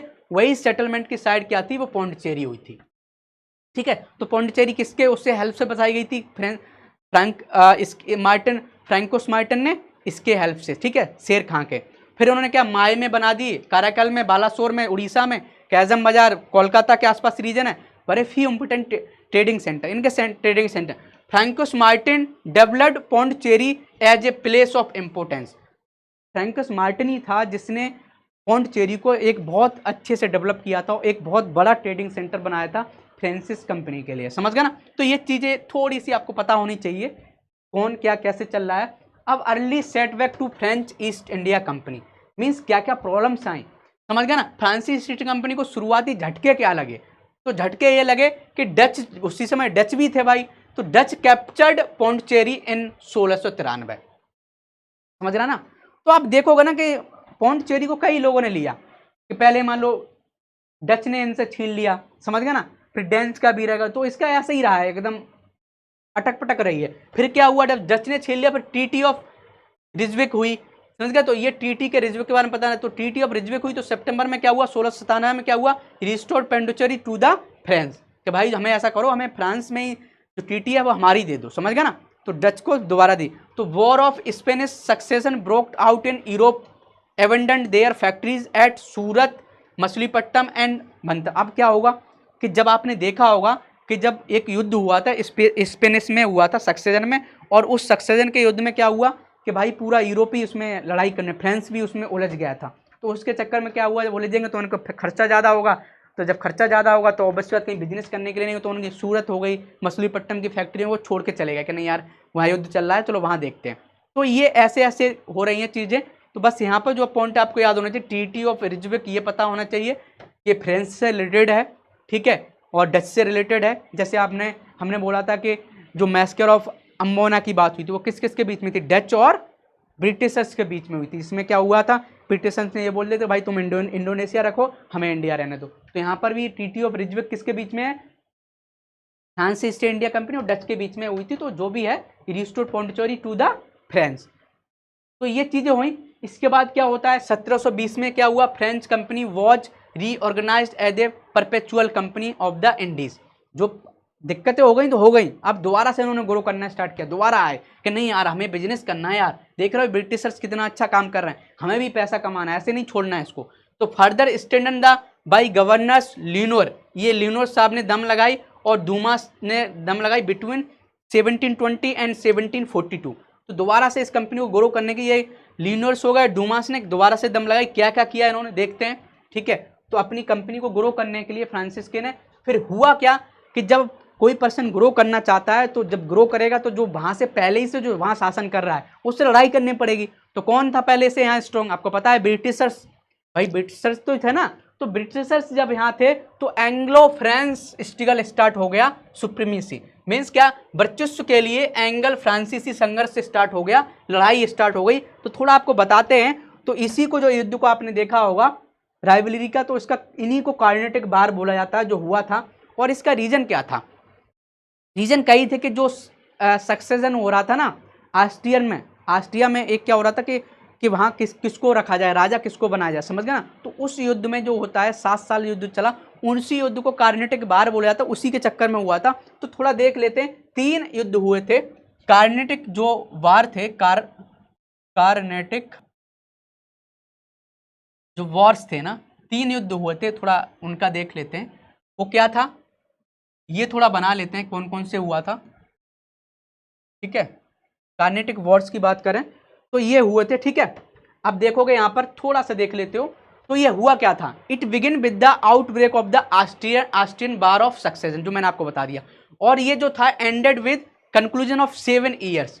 तो ये जो वॉर थे, एक तो क्या फ्रेंच और ब्रिटिशर्स में जो इंडिया में बिजनेस कंट्रोल करना वो तो चक्कर था ही, लेकिन इसके चक्कर में और ज़्यादा के यहाँ पर जो युद्ध हो रहा है यूरोपियन, ये एक तरफ थे, एक तरफ तो उसी युद्ध को इन्होंने बढ़ावा दे दिया, ठीक है। अब देखोगे the Carnatic Wars background of rivalry specially in India, the rivalry in the forms of 3 Carnatic wars. आप 3 कार्नेटिक वार्स की बात करोगे, ठीक है। तो फर्स्ट कार्नेटिक वार जो हम बात कर रहे हैं, ये जो अभी हम बात करने जा रहे थे, तो यहाँ थोड़ा देख लेते हैं। तो कार्नेटिक्स वार पहला जो हुआ था फर्स्ट वार, थोड़ा आपको पता होना चाहिए, जो फर्स्ट वार हुआ था, ठीक है, वो कब हुआ? वो स्टार्ट हुआ 1742 से लेके 1748 तक, ठीक है। फिर जो सेकंड वार हुआ, यहाँ मान लेते इस बीच में चला, और ये हुआ, एक हुआ, और जो ये युद्ध चला ये यहाँ से यहाँ तक, जो कंटिन्यूस तो नहीं है, बस ये टाइम दे दिया इन्होंने, इसके बीच में चला। फिर क्या हुआ? 1749 से लेके 1754 तक चला, ठीक है। ये सेकंड वार हो गया, सेकंड कार्नेटिक वार हो गया, ठीक है, ये हुआ। थर्ड जो कार्नेटिक वार स्टार्ट हुआ वो 1756 से लेके 1763 तक चला, देख रहे हो आप, ये थर्ड वार हुआ। तो समझ रहे हो कि ये देख सकते हो कि जो 3 युद्ध हुए, आप इनकी ईयर देखोगे 1742 से लेके 63 तक, मैं 20 साल तक ये आपस में लड़ते रहे। तो ये नहीं कि ये आपस में ये इसके बीच में तो लड़ाई चलती रही, रुकी भी होंगी, चलता रहा, एक दूसरे को घृणा कर रहे हैं, मार रहे हैं, समझ गया ना, यहाँ से यहाँ तक चल रहा है। अब ये देख लेते कि ये रीजन कहाँ पर जो हुआ था युद्ध, तो थोड़ा इसको मैप में देख लेते कार्नेटिक रीजन। तो थोड़ा मैप बनाओगे ना, ये इंडिया का मैप, ठीक है, थोड़ा बनाना आना चाहिए, ऐसे बना लोगे, ठीक है। ये हुआ भाई साहब ऐसे। तो जहां ये जो रीजन देखो, आरकोट रीजन जो है, आरकोट जो रीजन था यहाँ पर, आरकोट था यहाँ पर, यहीं पर कार्नेटिक बोला जाता है, कार्नेटिक युद्ध, ठीक है। तो ये कार्नेटिक यहाँ पर जो युद्ध हुए थे, जो ये रीजन था, वही कार्नेटिक वार हुए थे, समझ गया ना। तो तमिलनाडु रीजन और आंध्र प्रदेश का रीजन मिला के जो देखा जाए, इसी रीजन में हुआ था। तो ये 3 युद्ध हुए थे जो आपको पता होने चाहिए। अब कैसे हुआ देखते हैं इनका, ठीक है। द कार्नेटिक वार बैकग्राउंड आपको बता ही दिया। अब देखो फर्स्ट कार्नेटिक वार जो है, जो कब से कब हुआ है, 1740 से लेके 48, ठीक है। कोई कंटिन्यूस इनकी एज वो भी नहीं, मैंने आपको समझा दिया है, ठीक है। अब 1740 से लेके इनका स्टार्ट हुआ है। अब देखते हैं क्या क्या हुआ है, ठीक है। तो कार्नेटिक है वो कोरोमंडल कोस्ट हुआ है, आपको बता दिया। कोरोमंडल कोस्ट जो हिंटरलैंड, जो कोरोमंडल की बात ये कह रहा है कि ये कोरोमंडल है और ये मालाबार बोला जाता है। तो कोरोमंडल ये रीजन यहाँ पर हुआ है, ठीक है। तो ये बेसिक चीजें पता होना चाहिए। तो कोरोमंडल रीजन में जो हुआ था, तो extension of the Anglo French war in the यूरोपीय, तो ये हुआ क्यों था? ये रीजन था कि ऑस्ट्रियन वार ऑफ सक्सेशन वहां चल रहा था, वहां का युद्ध, उसकी जो गुस्सा थी वो इंडिया में निकाल रहे थे एक दूसरे पर। इंग्लिश नेवी अंडर बार्नेट, जो बार्नेट थे, उसने क्या किया था कि सीज्ड सम फ्रांस शिप, वो जो फ्रांस के को शिप थे ना, उसको पकड़ लिया था और बोल दिया था कि हम तो स्ट्रॉन्ग हैं, ये लड़ेंगे तो इनको हम मार देंगे। तो इनको एकदम प्रूवक करने के लिए क्या किया, बार्नेट जी ने फ्रांस के शिप कर लिए। फ्रांस ने क्या किया, रिटेलिएट किया बाई सीजिंग मद्रास 1746 में with help of fleet from Mauritius. आपने देखा होगा फ्रांसीसी का जो आइलैंड था, रीयूनियन आइलैंड था, मॉरिशस में उनकी सेना रुकी हुई थी। तो क्या हुआ, साउथ इंडिया में उन्होंने ज्यादा अटैक किया, मद्रास, कि मद्रास में क्या हुआ, तो देखोगे कि जब मद्रास में क्या, जैसे ये है,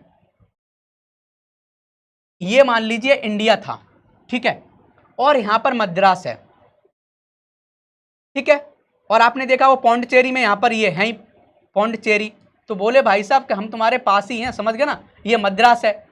तो और यहाँ पर रीयूनियन है और मॉरिशस है, यहाँ पर क्या है, यहाँ पर फ्रांस की वो वैली से आर्मी खड़ी है। तो उन्होंने क्या किया, इधर से पौंडचेरी से आर्मी कितना स्थल की जगह से, जमीन से यहाँ अटैक किया, और यहाँ से जो रीयूनियन और मॉरिशस से सेना भेजी वो समुद्र की तरफ से, और इसको घेर लिया और पूरा जो कहते हैं मद्रास सीज कर लिया। मद्रास को क्या कर लिया, फ्रांस ने सीज कर लिया, बदला ले लिया, एकदम मद्रास को सीज कर लिया। ये तुम बहुत बढ़ रहे हो ना, लो हम तुमको समझाते हैं। तो आप देख सकते हो ना, तो इन्होंने मद्रास को सीज कर लिया और अच्छे से जो बदला था, बार्नेट ने जो अटैक किया था उनके शिप पर, वो मद्रास को घेर के बदला ले लिया। जब ऐसा हुआ तो फिर क्या हुआ भाई, जब देखा ब्रिटिशर्स का भी नुकसान हो रहा, तो उन्होंने क्या किया, एंडेड इन 1748 बहन द ट्रीटी ऑफ एक्सला सप्ले, समझ गया ना। तो एक्सला सप्ले जो ट्रीटी हुई थी, उससे हमने साइन किया। जो पहली ट्रीटी जो हुई थी वो ये कार्नेटिक फर्स्ट वार की हुई थी। तो ये पता होना चाहिए, was side bringing the Austrian war of succession to a conclusion हो गया था। वो युद्ध, वहां जो युद्ध हो रहा था वो भी कंक्लूड हो गया था, और इंडिया का जो युद्ध था उसको भी कंक्लूड करके आपस में नहीं लड़ना है। मद्रास किसको दे देना है, इंग्लिश को दे दो कि भाई तुमने जो मद्रास छीन रखा है वो इंग्लिश वालों को दे दो, और इसके बदले फ्रांस को क्या होगा कि जो टेरिटरी उनसे ली गई थी नॉर्थ अमेरिका में, वहां पर हम कुछ टेरिटरी दे देंगे। तो दोनों लोगों का बेनिफिट होगा, भाई तुम्हें नॉर्थ अमेरिका में दे रहे हैं, हमारा मद्रास दे दो यार, ठीक है हम छीन लेते और शांति बनाए रखते हैं।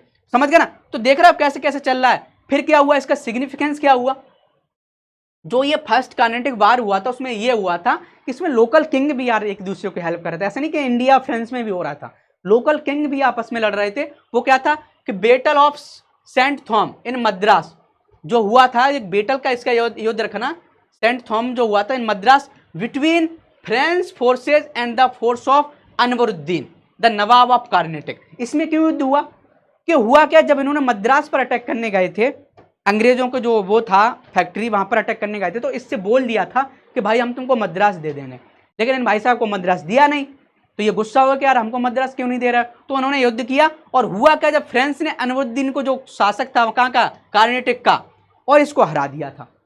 जब ये हरा दिया तो small French army under captain paradise, समझ गए ना, पैराडाइस इनका याद रखना। अब यही क्वेश्चन पूछ रहा है कि जो अनवरुद्दीन की सेना को किसने हराया, तो कैप्टन पैराडाइस ने क्या किया, इंडियन आर्मी को हरा दिया। और किसके under, under Mahfuz Khan at Saint Thome. समझ गया ना, महबूज खान उस समय इस राजा की जो वो थी सेना उसको लीड कर रहा था, और पैराडाइस ने इनको हरा दिया महबूज खान को। तो ये समझ में आ गया कि यार एक डिसिप्लिन्ड वो आर्मी किसी राजा को हरा सकती है, पहले समझ में आ गया। तो भाई साहब ये एक बहुत था, अंग्रेजों को समझ में आया कि भाई देख रहे हो इतनी बड़ी सेना इन्होंने क्या बोलते हैं फ्रांस ने हरा दी। समझ गए ना, तो जो इंडियन राजा की वीकनेस है ना वो समझ में आ गई इनको। ठीक है, अब सेकंड कार्नेटिक वार क्या हुआ, सेकंड कार्नेटिक वार के पीछे क्या, एक डुप्लेक्स साहब आते हैं, ये बहुत कहते हैं ना एक एम्बिशियस बंदा होता है फ्रांस का, ये फ्रांस गवर्नर होते हैं ये। ठीक है, एक डुप्लेक्स साहब बहुत ज़्यादा एकदम बहुत एम्बिशियस पर्सन है। वो क्या करते हैं, वो अपना पावर बढ़ाना चाहते हैं पॉलिटिकली फ्रांस का इंडिया में, क्या जैसे कहते हैं ना जैसे अंग्रेज है ना यहाँ पर बनाया, हमें उससे भी आगे निकलना है। और ये आते हैं और क्या देखते हैं कि इन्फ्लुएंस साउदर्न इंडिया में अपना इन्फ्लुएंस बढ़ाना करते हैं। लोकल राजाओं के जो डायनेस्टी उनमें डिस्प्यूट में पार्ट लेना स्टार्ट कर देता है। तो समझ सकते हो वो पहला इंसान जिसने लोकल लोगों में, लोकल राजाओं में पार्ट लेना स्टार्ट किया, तो यही था डुप्लेक्स, जिसको आप बोले। ठीक है, तो डुप्लेक्स ने क्या किया, आप देखते हैं जो डुप्लेक्स ने क्या किया कि उस समय आपने देखा होगा जो हैदराबाद का एक राजा था वो मर गया था, और उसके लिए वहां पर कौन राजा बनेगा उसके लिए लड़ाई होने के लिए दो लोगों में स्टार्ट हो रही थी।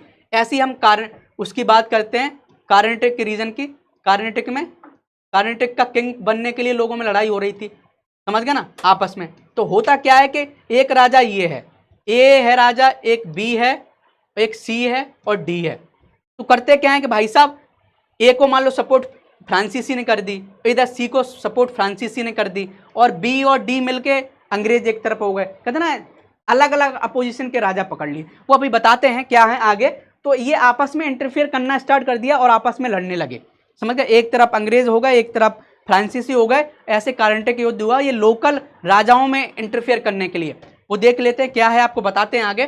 ठीक है, तो देखो क्या हुआ, डेथ ऑफ निजाम उल मुल्क, जिसने क्या कि हैदराबाद की वो स्थापना की थी, उसके असजन के लिए एक तरह नासिर जंग था जो उसका हैदराबाद का राजा बनना चाह रहा था, दूसरा जो मुजफ्फर जंग था जो ग्रैंड सन था, मीन्स वो नाना था उसका, समझ गए। मुजफ्फर जंग निजाम उल जो मुल्क है उसके नाना थे, निजाम उल मुल्क उसके नाना थे मुजफ्फर जंग के। तो ये बनना चाह रहे थे निजाम, समझ गए ना, himself the governor of Hyderabad. तो समझ गए ना, तो हैदराबाद में देखोगे जो मैंने अभी आपको ए और बी करके समझाया था, तो क्या हुआ, हैदराबाद में कितने लोग थे, हैदराबाद में कौन कौन आ रहा था। एक तरफ कौन था, आप देख रहे हो, एक तरफ था नासिर जंग। कौन था, नासिर जंग। और दूसरी जगह कौन है, दूसरा कौन है पर्सन, मुजफ्फर जंग।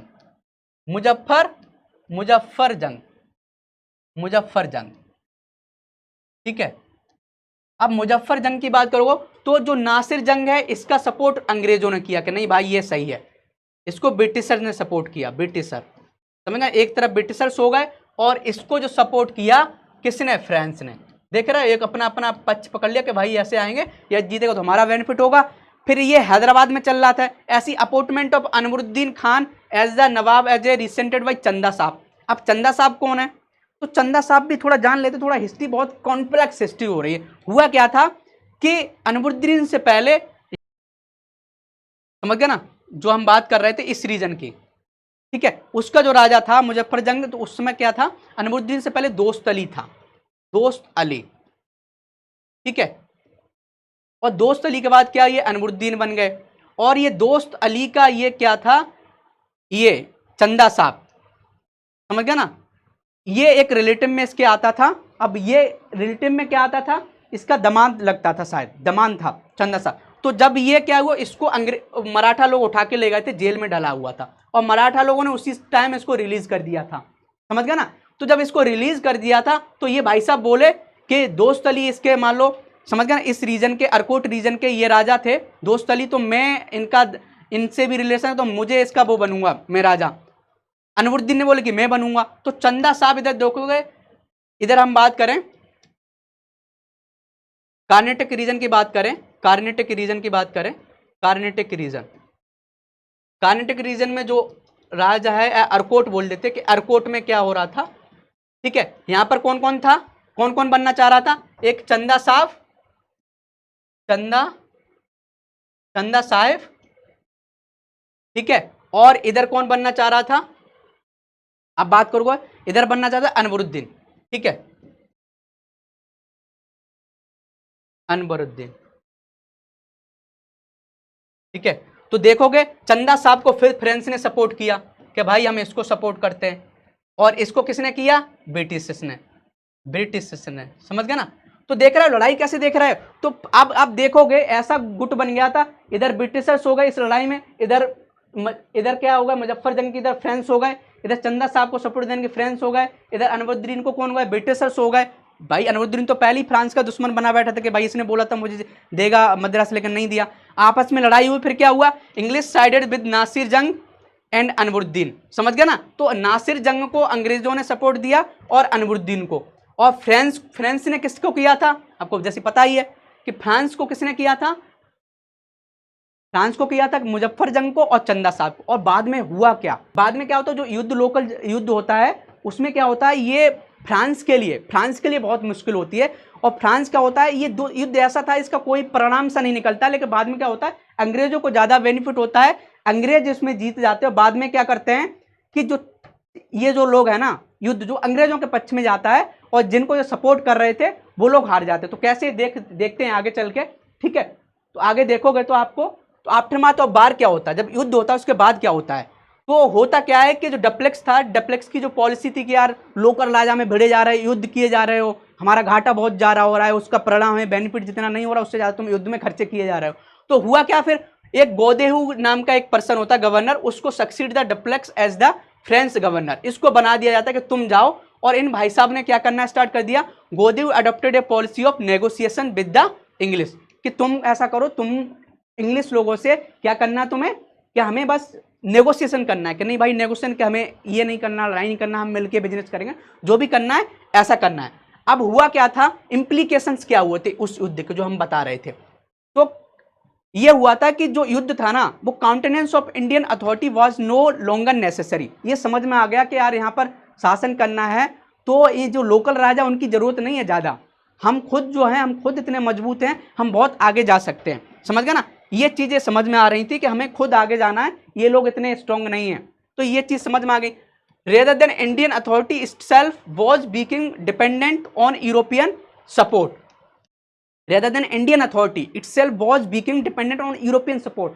कि जो लोकल राजा है ना, वो इंडियन पे खुद सपोर्ट लेने की बात कर रहे हैं, समझ गया ना। ये नहीं कि मान लो हम उनको सपोर्ट देंगे, जो लोकल राजा वो खुद सपोर्ट मांग रहे हैं हमसे, उन्हें क्या करेंगे। तो कहते हैं आप डिपेंडेंसी बढ़ती चली जा रही है, समझ गया ना। तो ये चीज़ हुई।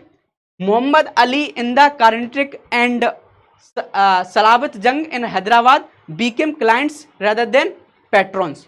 तो समझ सकते हो कि जो मोहम्मद अली था, बाद में क्या हुआ था कि जो युद्ध हुआ था उसमें क्या हुआ था, उस युद्ध में कि अंग्रेजों का ज़्यादा बेनिफिट हुआ था। और हुआ क्या था, बाद में कई लोग मारे गए, बाद में जो बचे हुए थे मोहम्मद अली।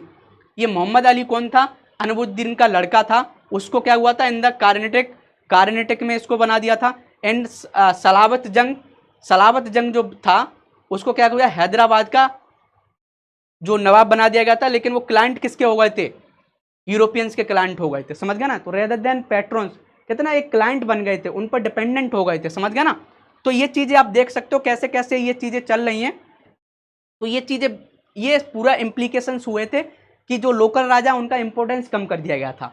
अब बैकग्राउंड देख लेते हैं, थर्ड कार्नेटिक बार क्या होता है, इसके भी भाई सब एक दूसरे से। In Europe the 7 years war of, यही रीजन था जो आपको पता ही है, इसलिए फिर युद्ध हो जा रहे हैं। Britain and France were on one second on opposite side, कि जो ये जो युद्ध होता था 1756 से लेकर 1766, वो जो सक्सेशन का युद्ध हो रहा था ऑस्ट्रिया वाला, उसी युद्ध में ये यहाँ पर अपनी गुस्सा निकालते थे, फिर आपस में लड़े।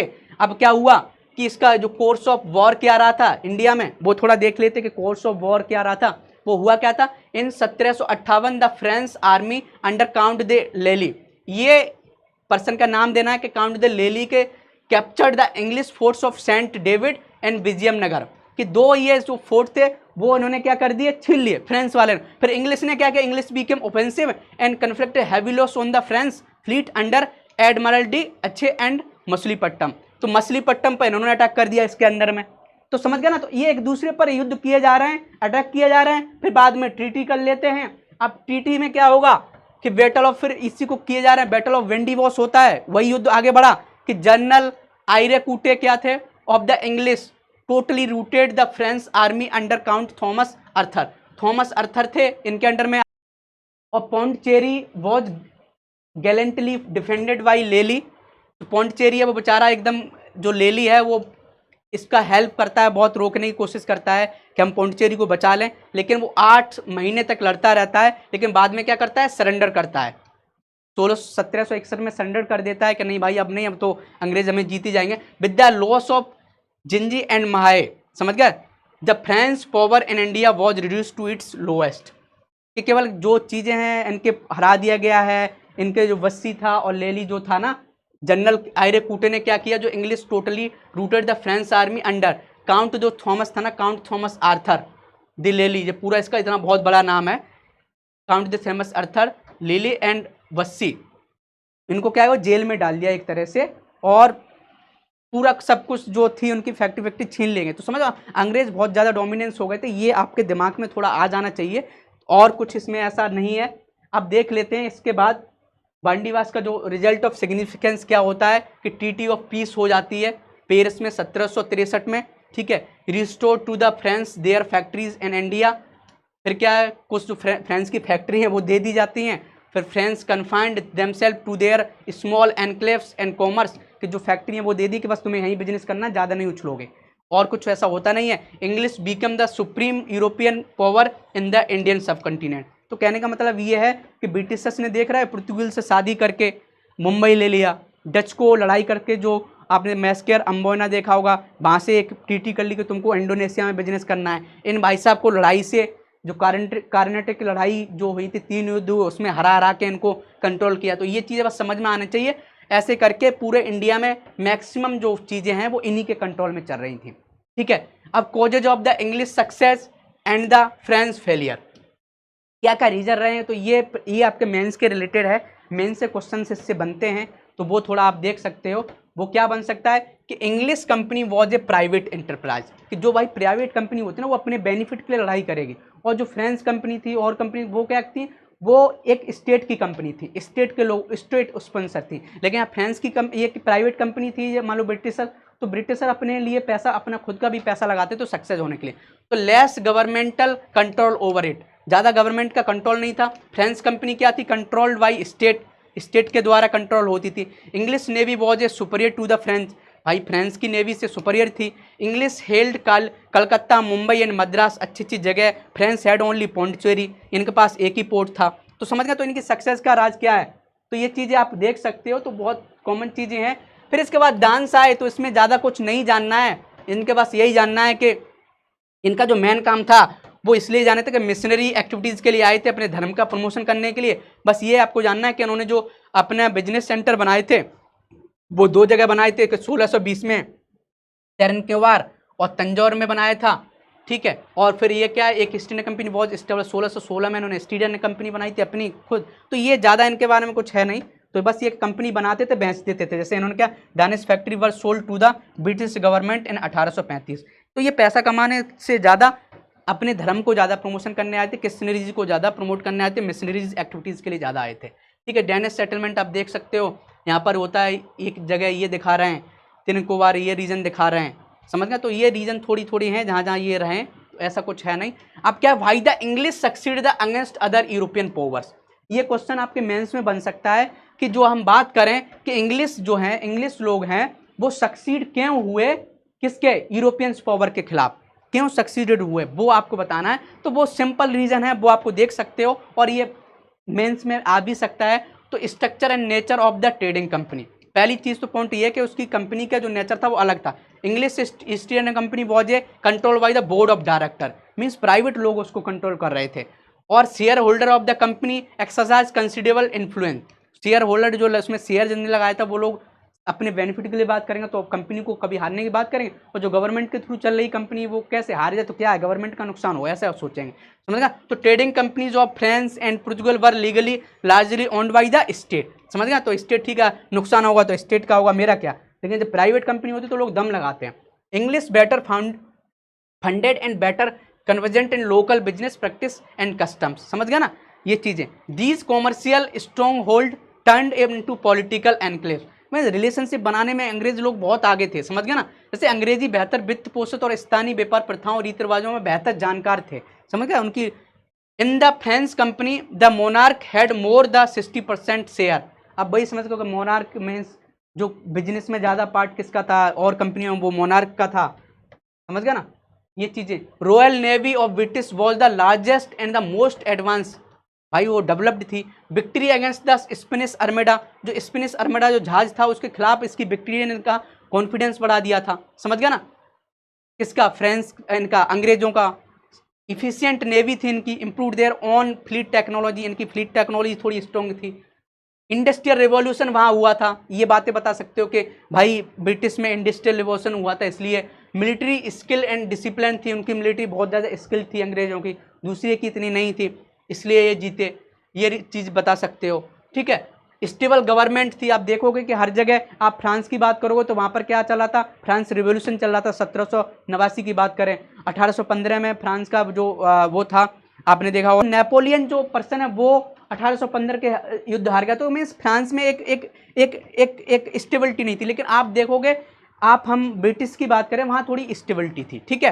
तो Napoleon's defeat in 1815 significantly weakened the France position, तो ये चीज़ें बेसिक हैं कि ब्रिटिश में स्टेबिलिटी थी, स्टेबल गवर्नमेंट थी, इसलिए हम जीत गए।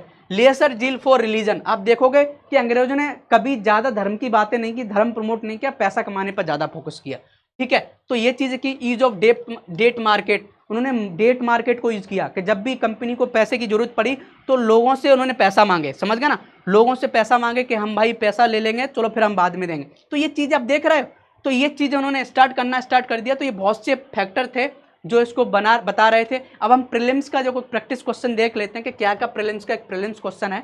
तो कंसीडर द फॉलोइंग स्टेटमेंट, क्या स्टेटमेंट है, Francisco de Almeida shifted the capital from Cochin to Goa, ये सही है क्या। ये हमने क्वेश्चन इसलिए बनाए, आप थोड़ा देख लो, अभी आपका चैप्टर खत्म हो गया, थोड़ा इसलिए हम बताते हैं कि कैसे क्वेश्चंस पूछे जा सकते हैं, थोड़ा आप देखिए।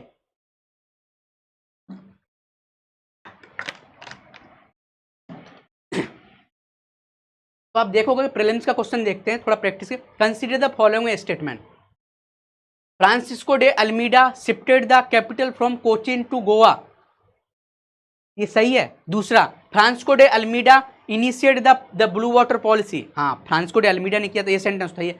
लेकिन ये कोचीन टू गोवा किसने किया था, बताओ किसने शिफ्ट किया था, फ्रांसिस्को डे अल्मीडा ने नहीं किया था, तो ये सेंटेंस गलत है। एक बार आप दोबारा देखना किसने किया था,